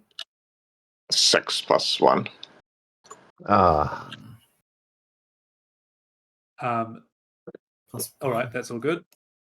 The other two start making their way towards you as well, Hera. They're kind of ignoring Envy. Oh, good. As they dash down onto the floor there. And end of their turn, we now get a map move. And the boom that comes off this thing is loud. As we go, let me just get down where I can see some squares. Oh no. 2, 4. Oh no. And it goes there. So I need you to make a Constitution saving throw here, please. Sorry, Hera. That's a 12. That's a 12. Take 10 points of force damage. Okay. As boom, and your ears kind of clap, and you just feel that shockwave come through. As the cranks then like slowly come back as well. Puck, worth noting, this moving so slowly, you've now found your footing on it. You don't need to make those saves. But yeah, that clap of sonic energy just hits through. Ghost, you're up. Yeah, remind me what my options are. For the panel when you get there. Yeah. Yep. I'll move So 15 feet to get there. You have slow, you have furnace, Yep. and you have vents. Okay. Not too concerned about vents.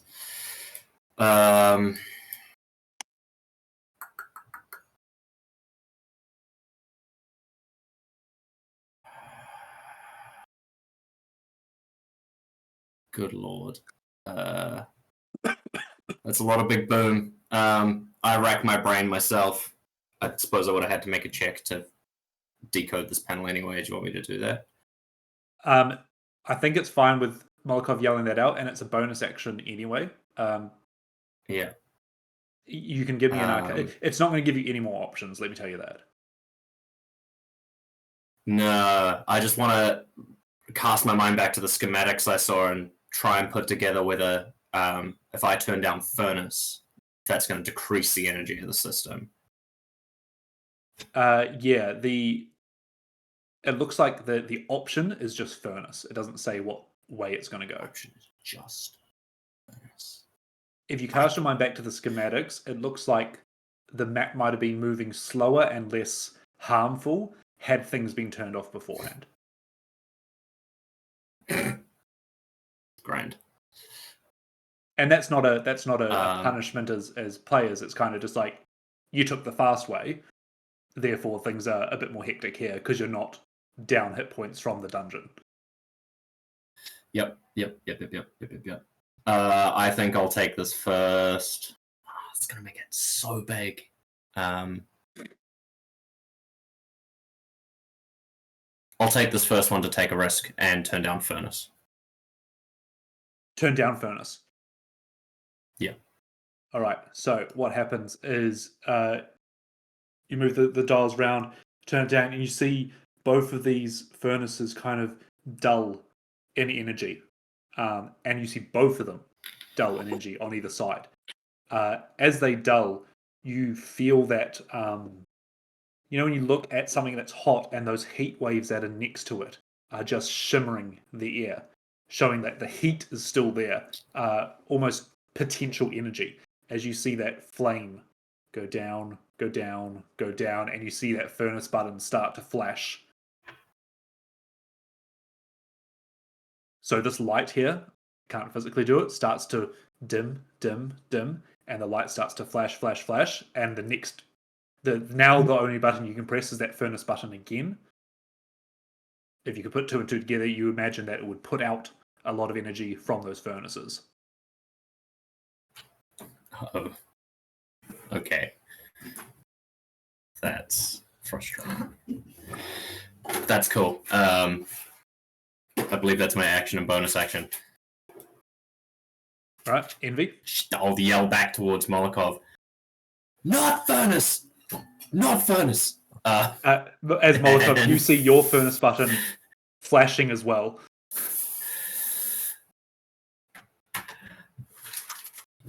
Let me just do a quick little...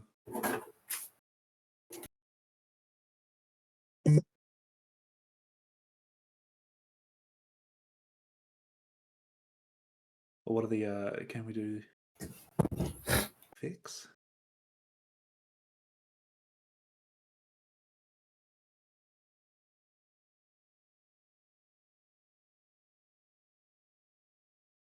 There you go, effects.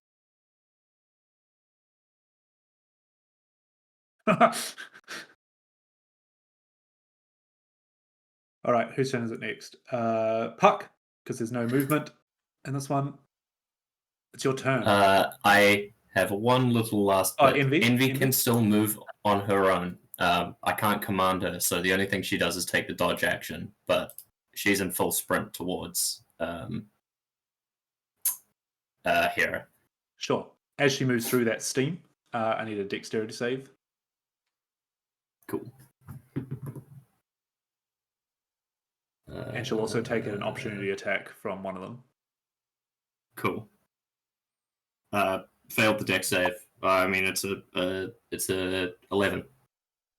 An 11, so you'll take 10 points of fire damage. Or steam damage. And does a 14 hit on an attack. No. Oh, nice. I bet your wallet knows all about steam damage.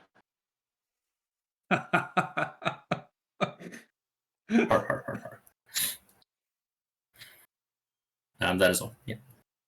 Okay, cool. Puck. Cool. Having had the absolute shit beaten out of him, he looks incredibly hurt. Puck is going to, while he's rummaging through his bag, he's going to take a potion of superior healing. Nice. And that is, I'm using a Google because I'm not taking out 8d4. 28 total points of healing. Good. Which is very welcome. And then I'm spilling 1,000 ball bearings into the cavity. I love that. Okay, cool. You pour them down, and you just hear them rattling through all these cogs and gears, and then you see one gear get stuck, and the next gear gets stuck, and everything starts to just vibrate as, I believe it's at the end of your turn when it's going to try and move next. So everything's starting to jam. You haven't seen the effect of it yet because it has been slowed down. Yep. I am then...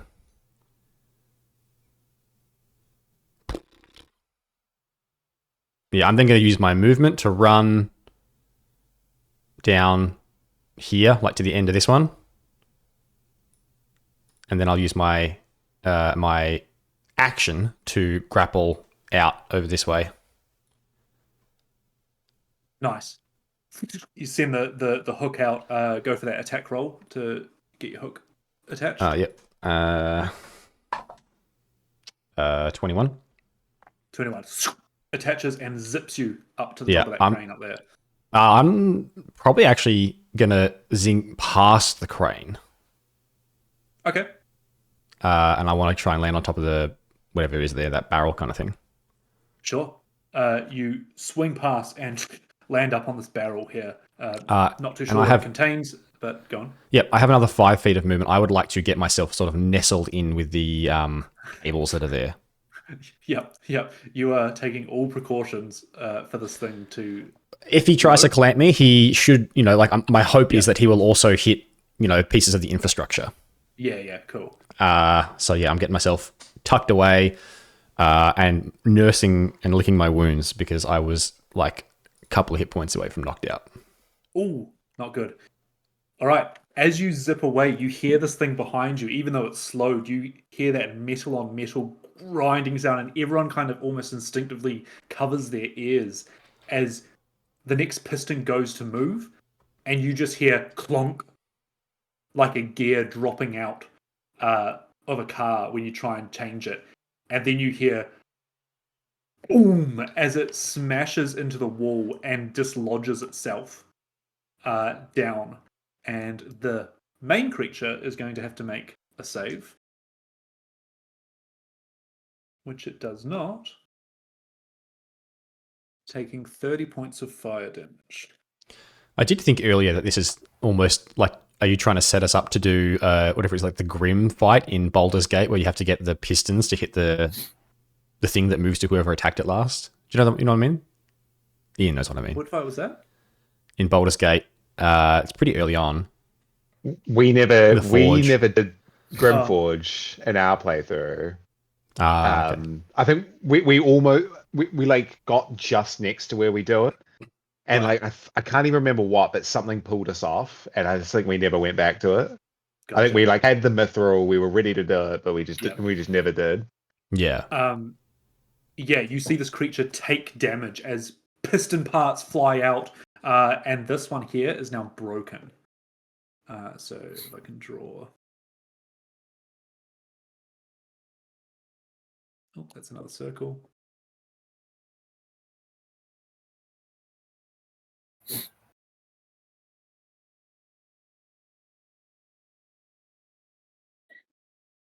Boomtown. Hira, you're up. Yeah. I will sort of take that beat from the tentacle and lose my concentration a little bit as the mouth closes on my hand. I'll shit. See those other two coming, running from the other direction behind me. See Envy running towards me as well, and sort of think, find faith. Shit. And I'm going to run towards Envy.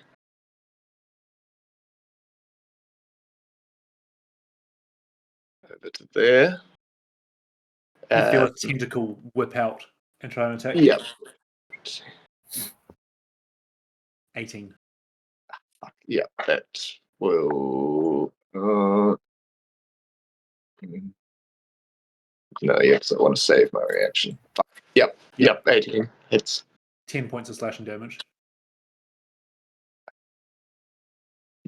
that's cool. And much like our friend Puck, I'm going to sort of reel and spin and turn away. I'm reaching in and pulling out a potion. And I am also going to do a superior healing potion. Oh, fuck. 84.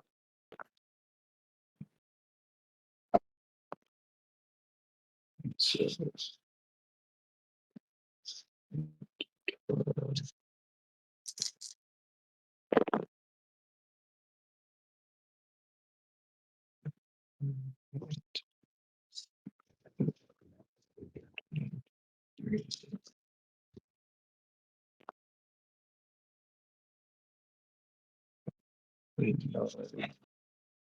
well, 8.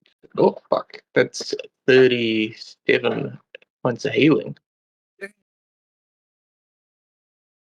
We've been hiding that all this game. Well, it's a tasty fucking potion. I rolled Yeah. like mostly 4s on my d4s. We cut back to Jalug as he just kind of goes, I feel like He's just downing potions. something's gone right.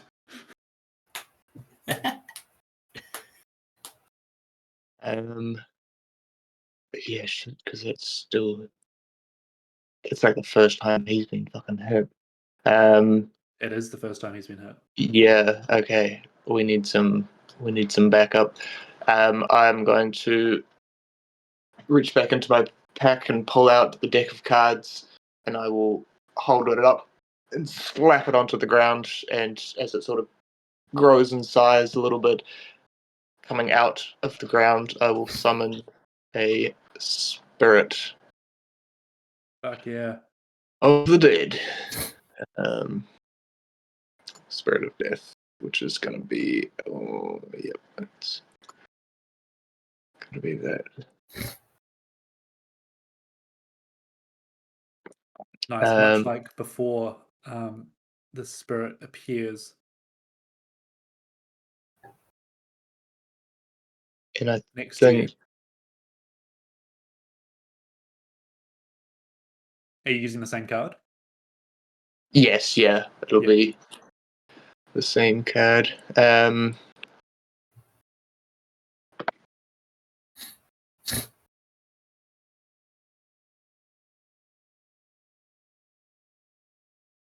because I think I want to still get far away from them. He's had damage, so I will move.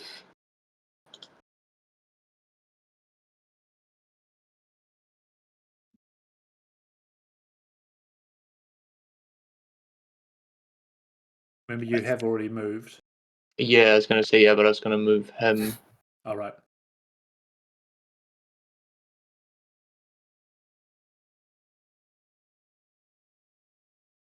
Just to get him in the way. Yeah, I'm going to move him down over next to Envy, over there. Nice. Protect yourself. Yeah, just to put a little barrier between me and those two. But that is all I can do. Cool. Concentrating again. The machines slowly start cranking, but it's not going to move until after this turn. Puck, you do kind of keep checking back, and you see this thing turning towards you as it starts to lumber forward. You definitely have its attention, and it is going to move its full movement of 15 feet and swing out the pincer at you. It's going to be at disadvantage. And we're going to say if it rolls lower than a 10, it's going to break something around you, like of the facility, like you said. So you're kind of getting in amongst all these gears and wires and stuff like that. So I'm going to go with disadvantage.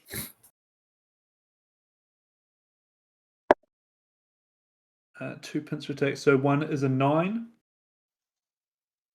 and then a natural 1 and a 2. So with a natural 1 as well. So none of the attacks hit you. But you see it like smash into this canister, and it's got nothing mechanic in it, but like gases fly out of it, wires start zipping around, and it kind of pulls back its pincer and is focused in on you in this corner kind of thing. But then it ends its turn, and the next gear tries to rotate, and you hear that clunk again, and it boom explodes in its face, and it will make a save. No, it won't. And it will take another 30 points of bludgeoning damage. As this one goes big bada boom.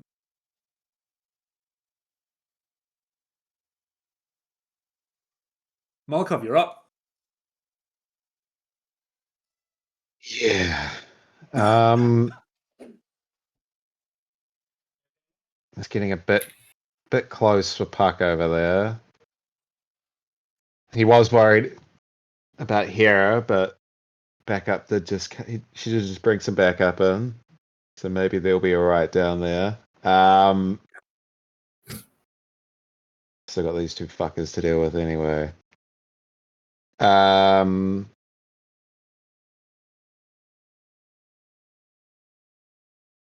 really want to get its attention.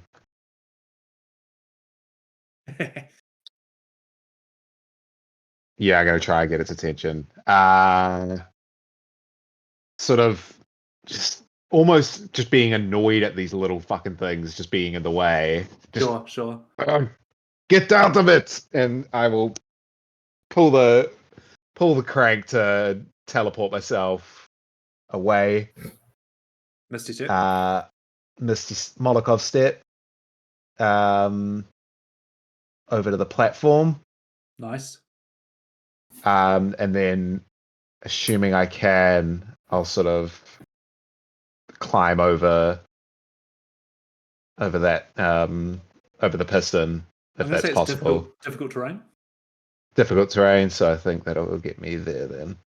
And then sort of, climbing over it and like standing on top, unslings a javelin, and I'll launch it at him.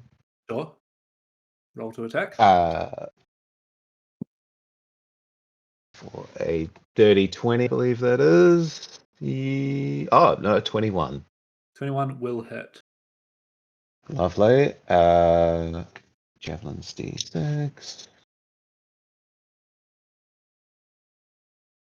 8 points of damage, and just roaring as I do it. As it comes back, I'll throw it again. Nice. Definitely a miss. Natural 2. Sure.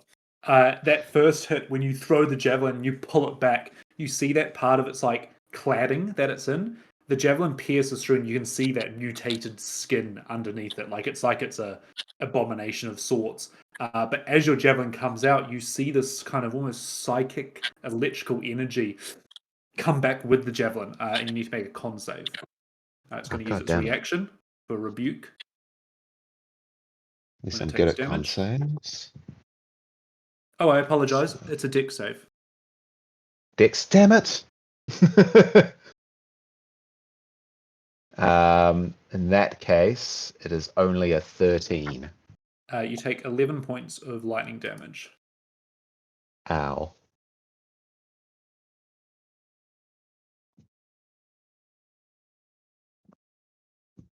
That's all though.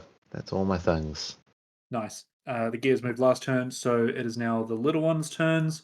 What they will do... Yeah. Actually, I'll leave that to last. So, these two are going to come into combat with these two. And this one's going to come back into combat with you, Hera. So we'll go with Hera first with a tentacle. Actually, you know what? It's going to do a tentacle whirl now. So I need you to make whatever that save was. Strength save? Strength save. That's excellent.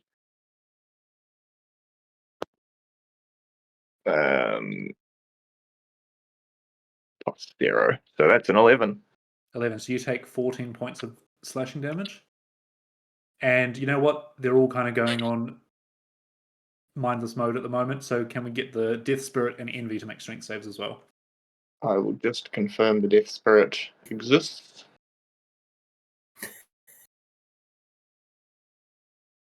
What do I have to beat? The damage. For your con save? It's 10 or the damage, if whichever one is higher, I think. Right, so 10 or half the damage. Half the damage. 10 so or half, yeah. Yeah. Okay, gotcha, yep. Sweet. We are concentrating. And then so he makes a strength save. Yep, and Envy as well. Yep, 9. Cool. 14 points of slashing. That's 2 on the dice. 14 points of slashing. Okay.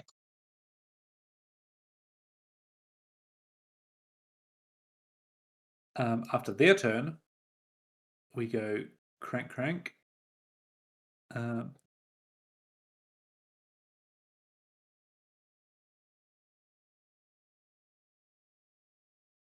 Down to here. And I don't think anyone's in its range as it breaks down this piston. And another one is broken. These are just falling apart. Yeah. Oh dear.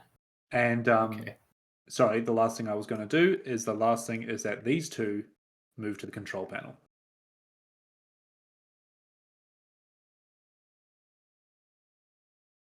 Ghost, you're up. Oh no. This force circle, is that an instantaneous thing, or do I get the feeling if I run towards that right now it'd be a bad idea? No. That's the boom of the thing breaking. So it's gone. All right, understood.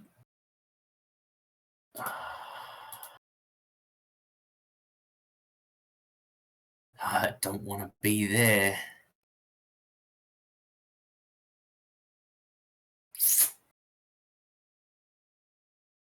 Oh, it's all bad. Okay. It's all bad. I'll kind of spin around, seeing this thing has got its eyes locked on Puck. We'll sort of yell up towards him. Fuck! Get down south! Back to the door! And I'm gonna unsling the lightning gun and the coil gun. It doesn't have a lot of charges today, but I'm gonna use all of them. And point it at the big fella. Nice. And and attempt to make an attack on him. Once again, pulling out the Solar Dragon Shard and running it along the top of the coils as it charges. Yeah, I'm gonna just because I think it's cool.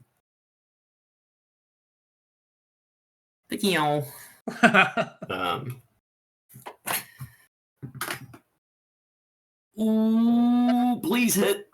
What is the plus to hit on this thing? Spell attack. Spell attack is plus 10. So 18 to hit. 18 will hit.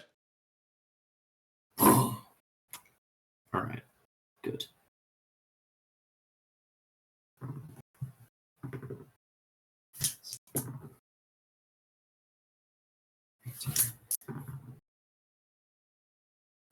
Not great. Better. Plus. Oh! It's made of metal! It is. I will roll an advantage. Oh, and it's already used its reaction as well. It's not a natural 20. So that is 35 points of lightning damage. Thunder damage? Lightning damage. Yeah. Is it lightning? I actually don't have it written down. I believe it is lightning. I Thunder's believe more it's of a lightning. effect kind of thing. Yeah, yeah, you charge up this gun, and maybe it's the static energy in the air or something, but you see it kind of fizzling around the lightning rifle, and you move the sun orb down it and let it rip through the air. And as it hits the metal plate armor, you see that it's almost fused with its mutant skin, and the electricity just singes half of it off. It takes double damage as it is weak to lightning damage. Good to know. Vulnerable to lightning damage. Massive chunk of damage there. 70 points. Yeah, 70 points of damage after those two big hits. It looks disorientated. Its claws are going around the place. It's actually retracting a lot of its tentacles back into it, as well as the whole factory is now shaking around you. Good lord. Okay. Well, I'll use my extra attack because with that information, that's great. The final charge left in it for today. It will hit. It's not a natural 20. It's just 1d10. So 22 to hit. That'll hit, yep. For 3 points of lightning damage. Which will turn to 6. Doubled to 6. As the second shot, and just hits one of its tentacles, and it's just like, ow. Oh, I should have done something else. That's okay. Yep, cool. And then I will yell down towards Envy for my bonus action.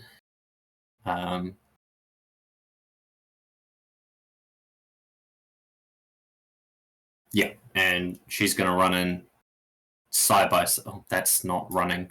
Sorry.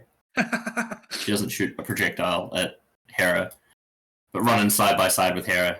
All right, she'll take an opportunity attack. It's a 8, so it doesn't hit. Doesn't hit. And she'll take a bite attack herself. Natural 1. Not going to do it. Not going to do it. That's fine. She's where she needs to be. Reactions? No. Movement? Maybe. Bad idea. Yep. No, I'm running south as well. Oh, sorry. In order to get south, I have to get down on the platform. Unless you want to jump. And then run? Is this Hera jump? Yes. Understood.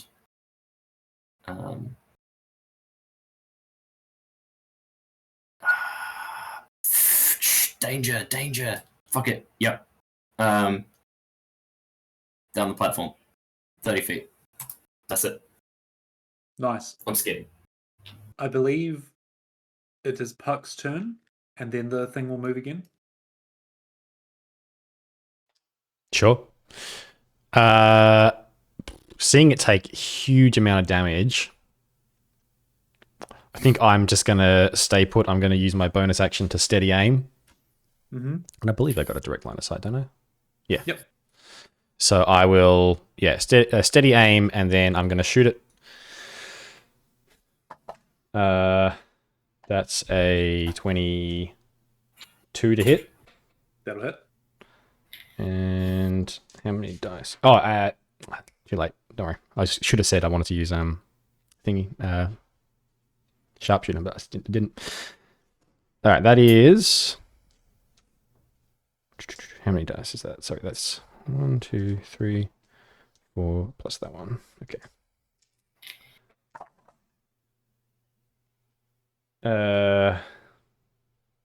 That's really shit.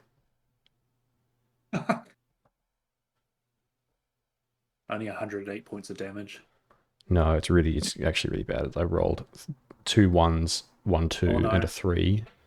So that's hang on, so 5.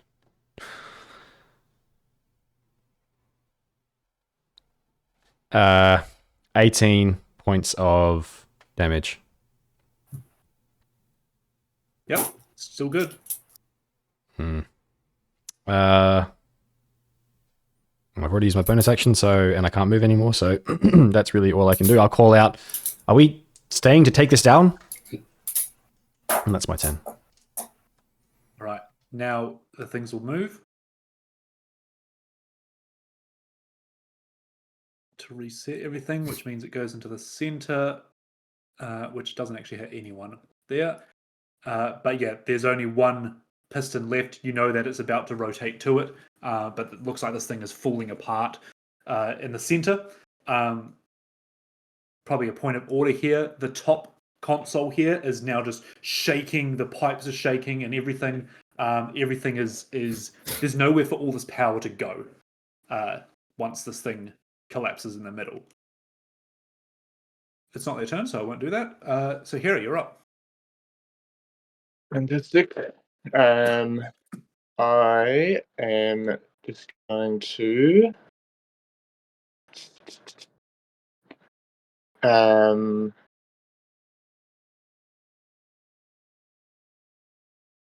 yep, I think that's going to be the smartest thing to do. I am going to turn around from watching the spirit, this one coming up behind me, and slash into him with my claws. And I'm going to cast Inflict Wounds. Nice.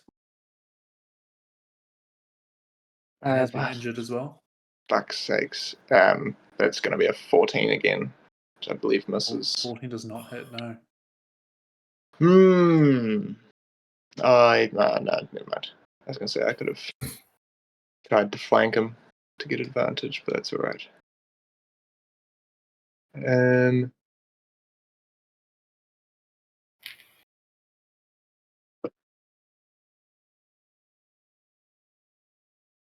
really want to risk taking an opportunity attack. Oh, but am I going to be in the fucking circle there? Yeah, I might be. I'm going to do a weird little salsa samba dance, and I'm going to move 30 feet around him, not leaving combat, so that I don't get blown up.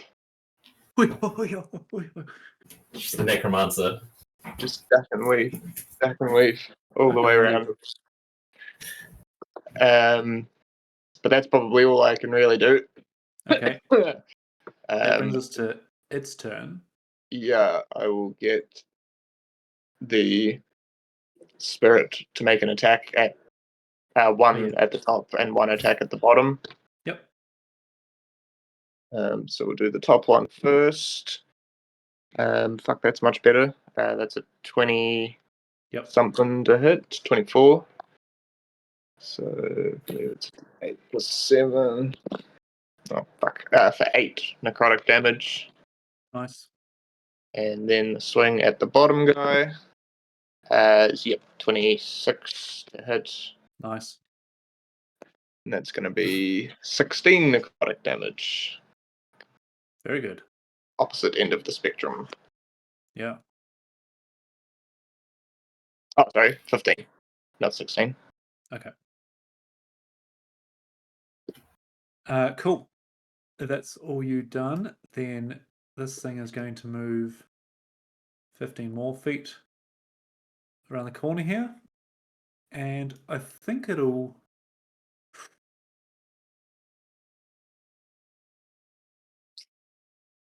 Let me read.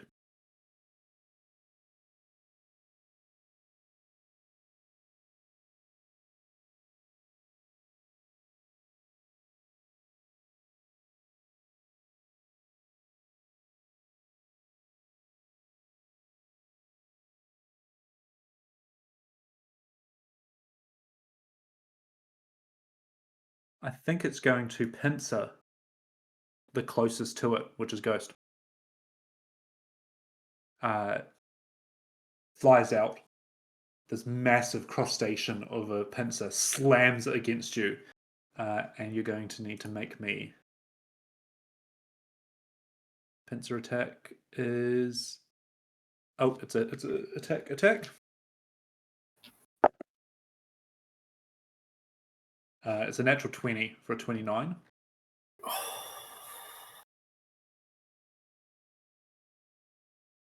And that is going to do... And you silvery barbs yourself? No, I can silvery barbs it. So yes, I could take away the natural 20, but I really wanted to save my reaction for something else. I don't have time to think about this. What's more dangerous, this or what comes next? Probably this. Flies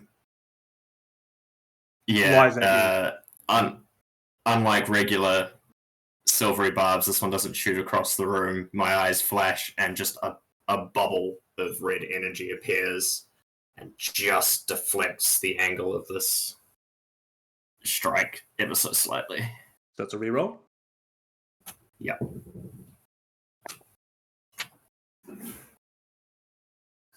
It was still on Kenzie's. Oh, that's okay. Thank you. It's an 18 total. Yeah, it still hits. Not an natural 20 though. That's good. I will give. So Can I you give take myself the advantage, or do I have to give? 16 points of bludgeoning and 12 points of force, and you make a con save. I'll give myself the advantage. Sorry, that was how much damage? 16 and 12. 28. Yep, and I need to make a con save, which thankfully I'm good at.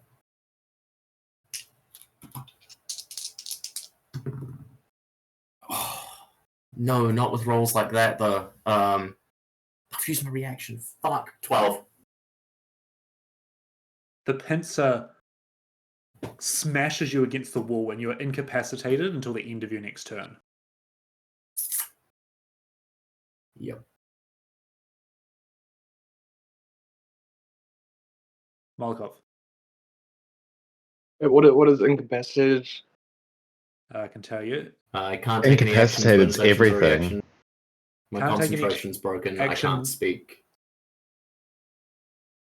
Yeah. So I can't do nothing. you can't take any action, bonus action, or reaction. Your concentration is broken. You cannot speak. If you are incapacitated when you roll initiative, you have disadvantage on the roll.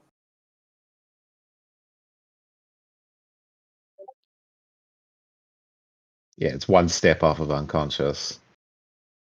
It's one step off paralyzed, really, Mm. which is then advantage against you for everything. But thankfully, it's not that. No. Molokov, you're up. Right. There is a lot happening at once. There is.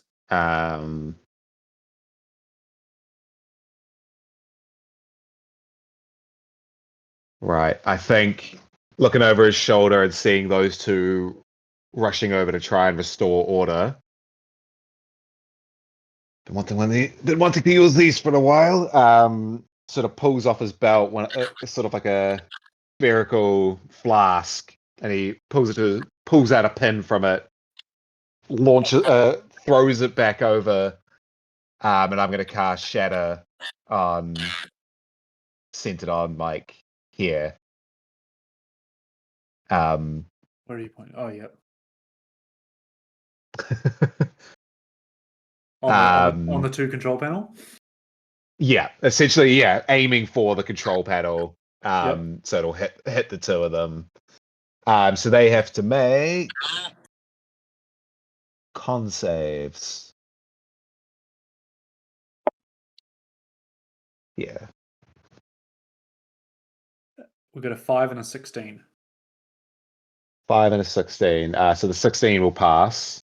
Hang on.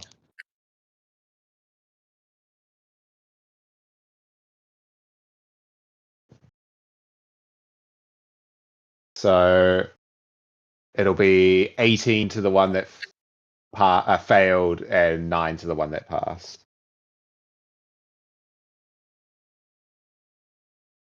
Yep. And what happens when Shatter hits? That one doesn't do anything special. It's just I just wanted to cause some disruption to them. And then So it doesn't affect inanimate objects and stuff? Or structures? well, I mean, it does that damage in that radius.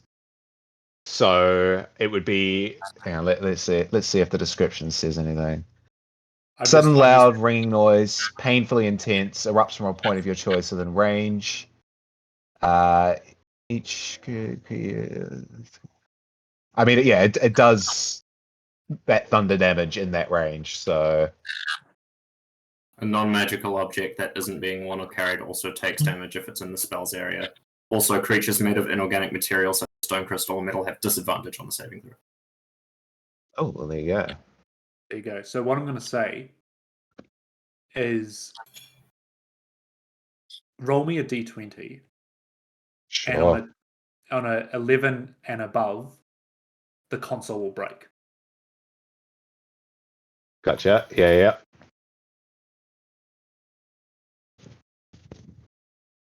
What is that? It's an 11. An Is 11, what it nice. is. As the ball kind of lands and explodes out, you see the console shatters and the screens do all this, and they are unable to press any button that might have been flashing. Cool. I think you just saved my life. I think you might have, yeah. Here's hoping. Yeah, I've already used my move. Yeah, I run into him there. So nearly in melee.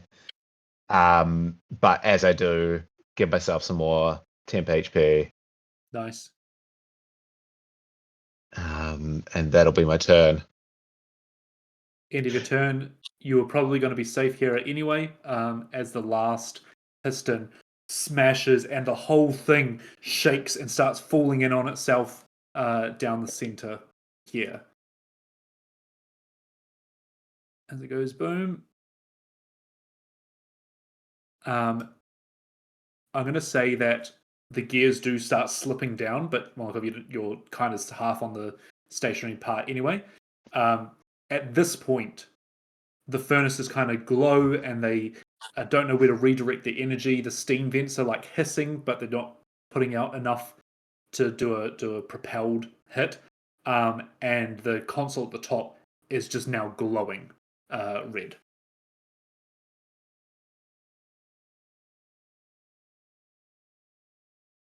Comes to their turn, I guess. They won't be able to do anything on this console, so they're going to just start heading back to the center. This one's going to take an attack on Envy with a 16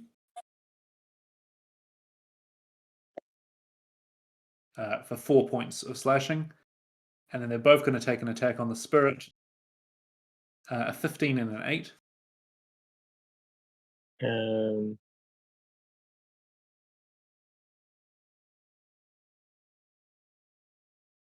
15 is the AC, so the 15 hits.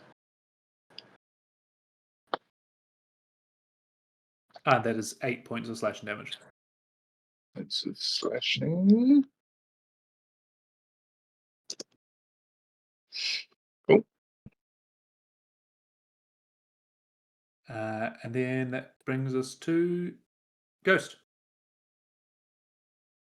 So it seems like this middle thing is not spinning anymore, but things are kind of at their max.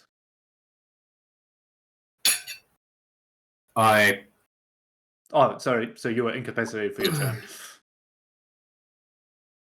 turn. And come to, yeah. Yeah.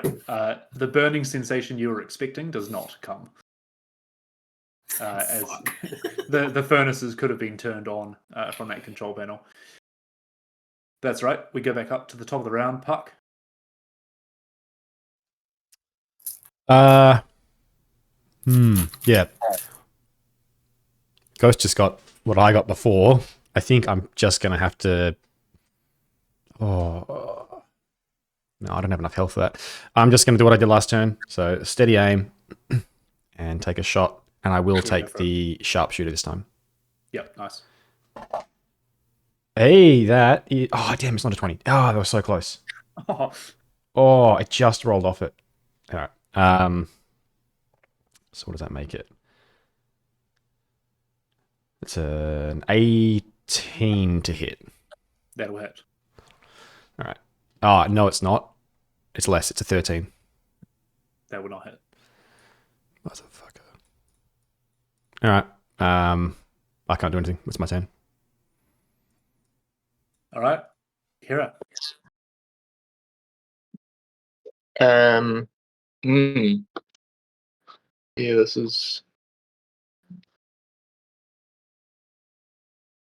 I haven't really got a lot of close combat spells, so I suppose it'll be another attempt at inflicting wounds. Nice. Right, from this angle, that's better. It's a 25 to hit. That'll hit. Go for damage. 10s.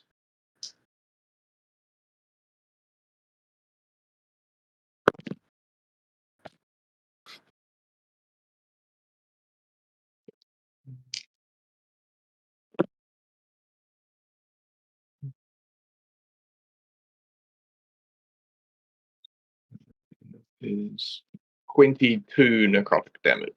Oh, damn. Yeah, you seriously heard it. Seriously hurt. It's cool. It's cool. That's all I will do. So I'll get the spirit to just keep doing what he's doing. Take 2 swings. Actually, I'll take him. He'll take 2 swings at the top guy. Yeah, sure. So the first hit is a dirty 20. That'll hit. The second hit is going to be a 10. That will not hit. Sorry, my dice on the floor. So the first hit, he'll take 15 necrotic damage. Nice. I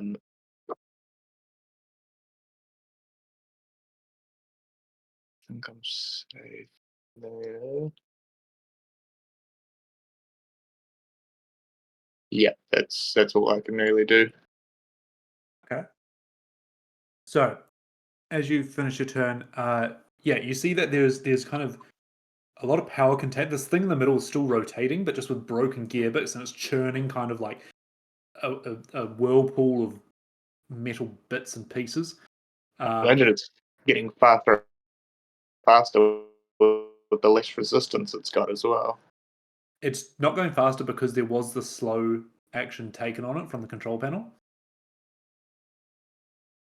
But in saying that, the top console is overheating, but it looks like the powers doesn't know where to go at the moment. What is going to happen though is this thing is going to move 15 feet to Ghost. Actually, Molkov, did you attack it? You did, didn't you? What do you, no, I used my action to throw the shatter. That's right. Um, So and it'll just walk ran away up. from you. So you can take opportunity if you Yeah. want. Oh, lovely. Oh, I'm not even gonna I'll roll another one. Match for one. Oh, disappointing. That's all right. Disappointing. Ghost, it is still focused on you for doing that massive attack on it. As you are coming to, it'll switch back and it's going to use its tentacles. So it's going to make 3 attacks at you. Okay. We've got a 14, a 13, and an 18.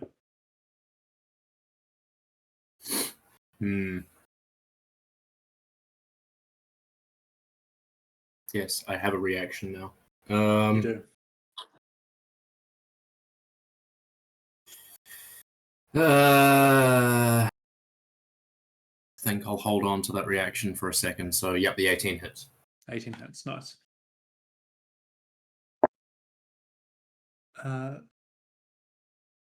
That is 18 points of piercing damage. Maybe I should have thought about that. Okay. As these it's got these big claws, and then these tentacles are kind of little tentacles that come out and kind of pierce out like that. Yeah. But that is its Not turn. Ugh.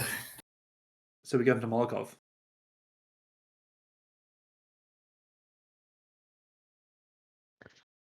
Already back to me. Okay. Yeah, things are happening a bit faster now. They are. I think But also, those this thing guys. is active and dealing out quite a bit of damage. Yeah, it sure is. Ghost is just coming into consciousness again. So that'll be 10. This is difficult terrain, 20. So that still gets me 30 to there. Let me also just. I think I might turn the grid up a little bit. Let's go to 30%. I've got 5 more feet. Nice. I've got 5 more feet, so I'm going to go over there. Get a little bit more off of the actual gears. Yep, sure. And finally, going to do what I wanted to do since I got in this room. I'm going to punch this guy twice. Oh, not twice. Settle down.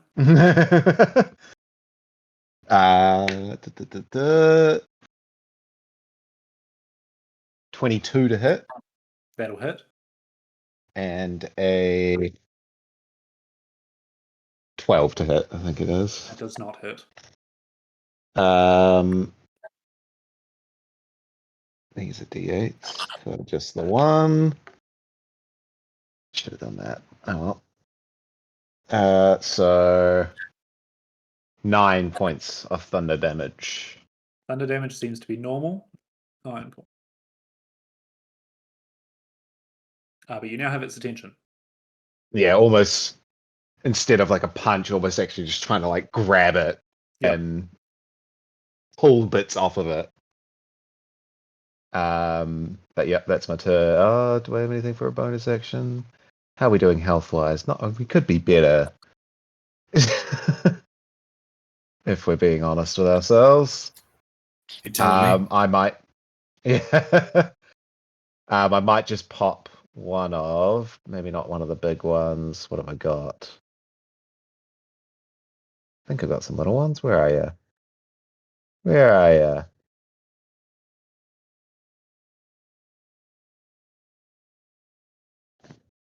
I sworn I had some little ones. Oh, there they are. Yeah, I will just have a potion of normal healing. Copy that. 4, 2, 4, 2, 8 points of healing. Love it. It is their little guy's turn. These guys can't do anything, so they're going to. You know what they're going to do? They're going to action dash down the steps. We're going to get one attack on Hera with a 16. Disadvantage. Envy's there for a reason. Nice. Yes. Sure, it's bunting everything. It's a 13. 13 will miss. Nice. Good on you. There'll be 2 attacks against the spirit. A 12 and a 14. Both miss. Both miss. All right, that's the turn. Ghost, you're up.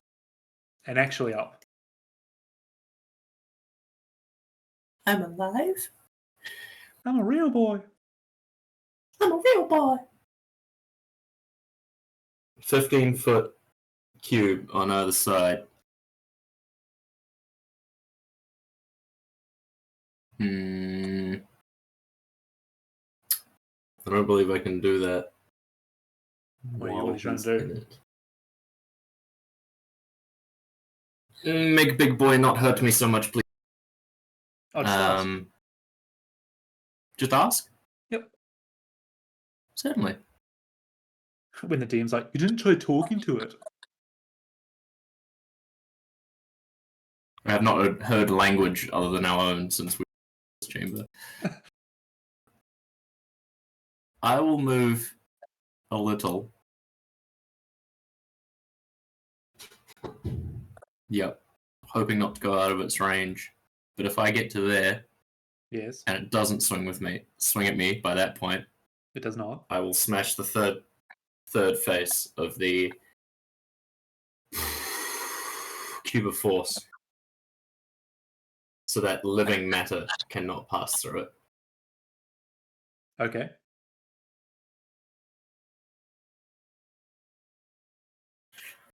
And that's my action. And then for my bonus action, I guess I should get Envy to attack. I will continue moving. The remainder of my 20 feet of movement. Down towards here. And Envy will take a swing, a bite at this little creature.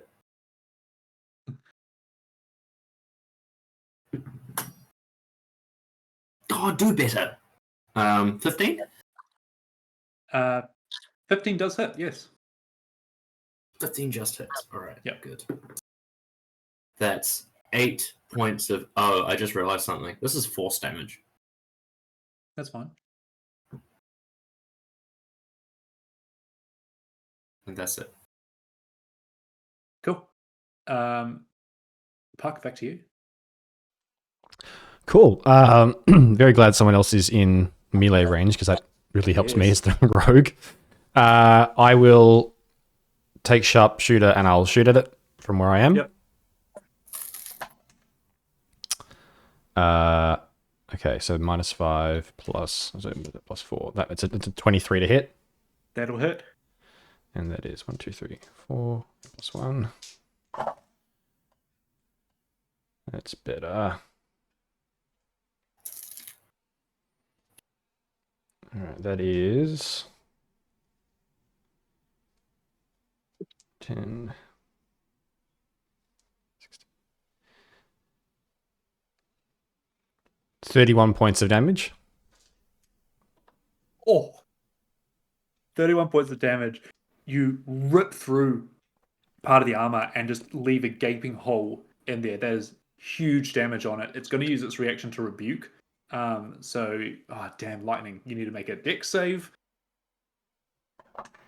As Puck casually steps Modified 20? Yeah, that's fine. So do you take half? You do take half. I won't take half. Oh, you won't have to because of evasion. Yeah. Evasion, dex saves, yep. A lightning bolt shoots out from it. You just step aside. It ruins some more equipment. Massive hit on that. Yeah, he's going to spin after that, dodge, and just shoot again. And I'll also take... Nice. I'll take sharpshooter on this one again. Hey, that's not bad. So that's a modified 20 to hit. That'll hit. Go for damage. 1, 2, 3, 4. No sneak attack on this. It's just that. Okay, so that's 21 points of damage. 21 points of damage. How do you want this thing to go down? I feel like, there's like this is a mutated thing. So there's this whole from where the first bolt hit it, and Puck basically dodges, looks back, and the second bolt we get the Skyrim arrow follow, and it goes straight back into the same hole, and yeah, just digs in real deep inside, and you see the kind of the lights in its eyes sort of flicker and fade as it crumples down to the ground. Just like heavy, comes across, bends some of the metal around you, Molotov. You almost have to hold on, hoping that it doesn't fall into the gears, and it like one tentacle does and just gets ripped to shreds down it. Otherwise, it lands on the platform there.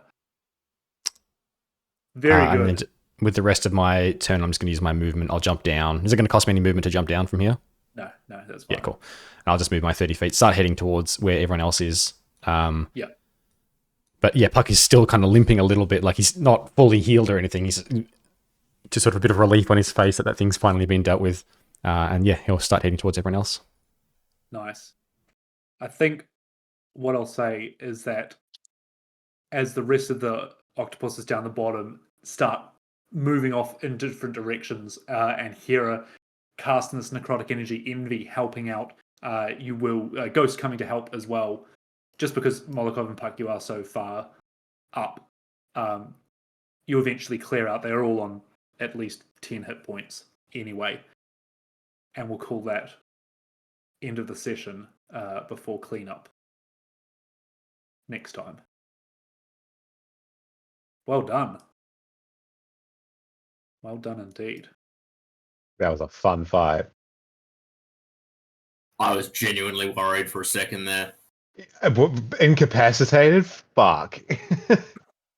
So they literally were about to set the fire off from these things, which you were in part of. But yeah, you I mean, I had a contingency plan for that, but it involved reaction. That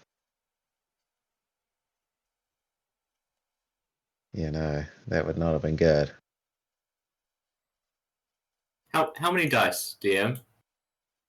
enough. Okay. What about half of enough? Would that still have been enough? How many hit points were you on? At the time, 25.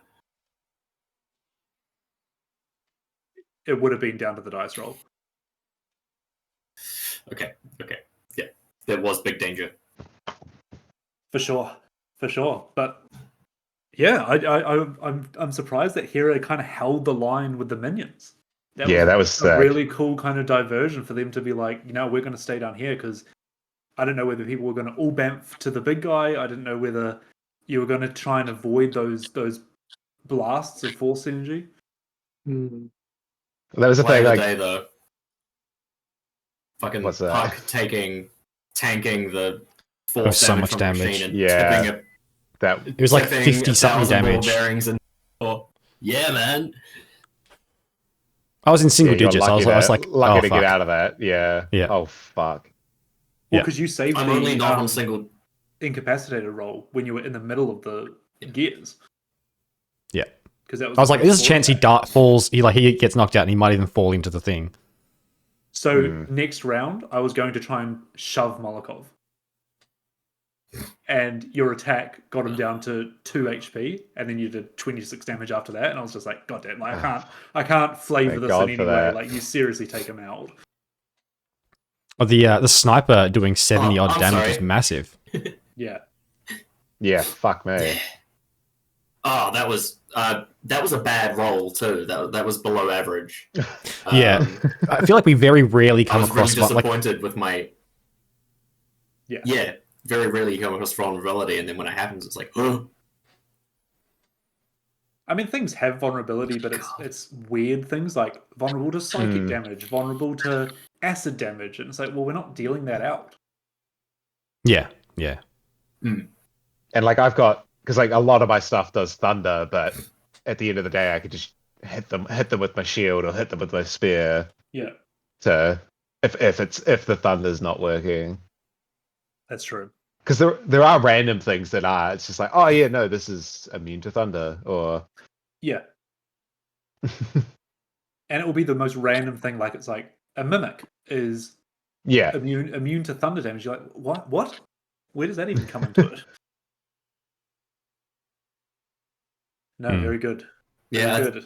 I think someone talked about it. The number of immunities there are versus the number of vulnerabilities. It just doesn't make sense, and none of them, for the most part, make sense. Yeah. Mm. Yeah. I think it's a very underutilized part of the game, but also it's like it is just a whole extra thing to have to keep track of then. Like even for me when I was like, oh wait, sorry, these guys maybe they're resistant to fire. It's like, okay, now I've got to start really splitting up everything I add up and tell you differently. Yes. Becomes so much more. I mean, to it handle. definitely makes sense for certain things. Like it absolutely makes sense that the devil resists fire, or that whatever it is. Yeah. Like, but some of them they are just it's just like why? And then you get the How are ones you that are like, how are you deflecting lightning? yeah. And then there's the ones where you kind of think that makes sense, but it doesn't. Like a frost salamander is resistant to fire because it's like, oh yeah, because it's half made of water, half made of ice. It's like if it's made of ice, it's vulnerable to fire. Surely. Yeah, sure, yeah. Don't get me the whole it melts the I ice, mean, which turns to water. if Which turns, Pokemon's taught me anything, Yeah. fire absolutely beats ice. yeah, And the classic problem of like the most common damage type you get usually is fire, and then most thing like it's the most resisted thing. You're like, okay, yeah, sure, and then like almost nothing is resistant to force, and you're like, oh, okay, Yes. sure, Yeah. like is what it is. I get that's kind of the point though with force. I think is it's supposed to be this really hard to yeah. resist thing, like Well, one even with, step above bludgeoning. yeah, these things smashing to the thing. It's like that's not bludgeoning. Like that's literally the force of the air getting propelled and all that Yeah. stuff. Explosion. And, yeah. Yeah, it's concussive rather than something striking. Percussive. So I think psychic is meant to be like that as well, like Yeah. percussive. That's the thing. A lot of them you can psychic's like kind the of. least resisted damage type in the game. Because actually, speaking of force, there was someone who was Except resistant when to you're wearing force yellow damage in our last campaign. Because Gazlo did force damage, and I remember there was something that ate it up. I can't remember what it was though. I can't remember off the top of my head.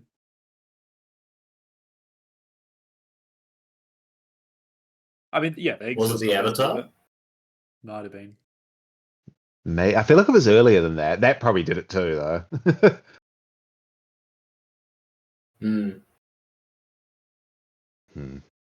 Nice. All right. What Well, I'm gonna a game.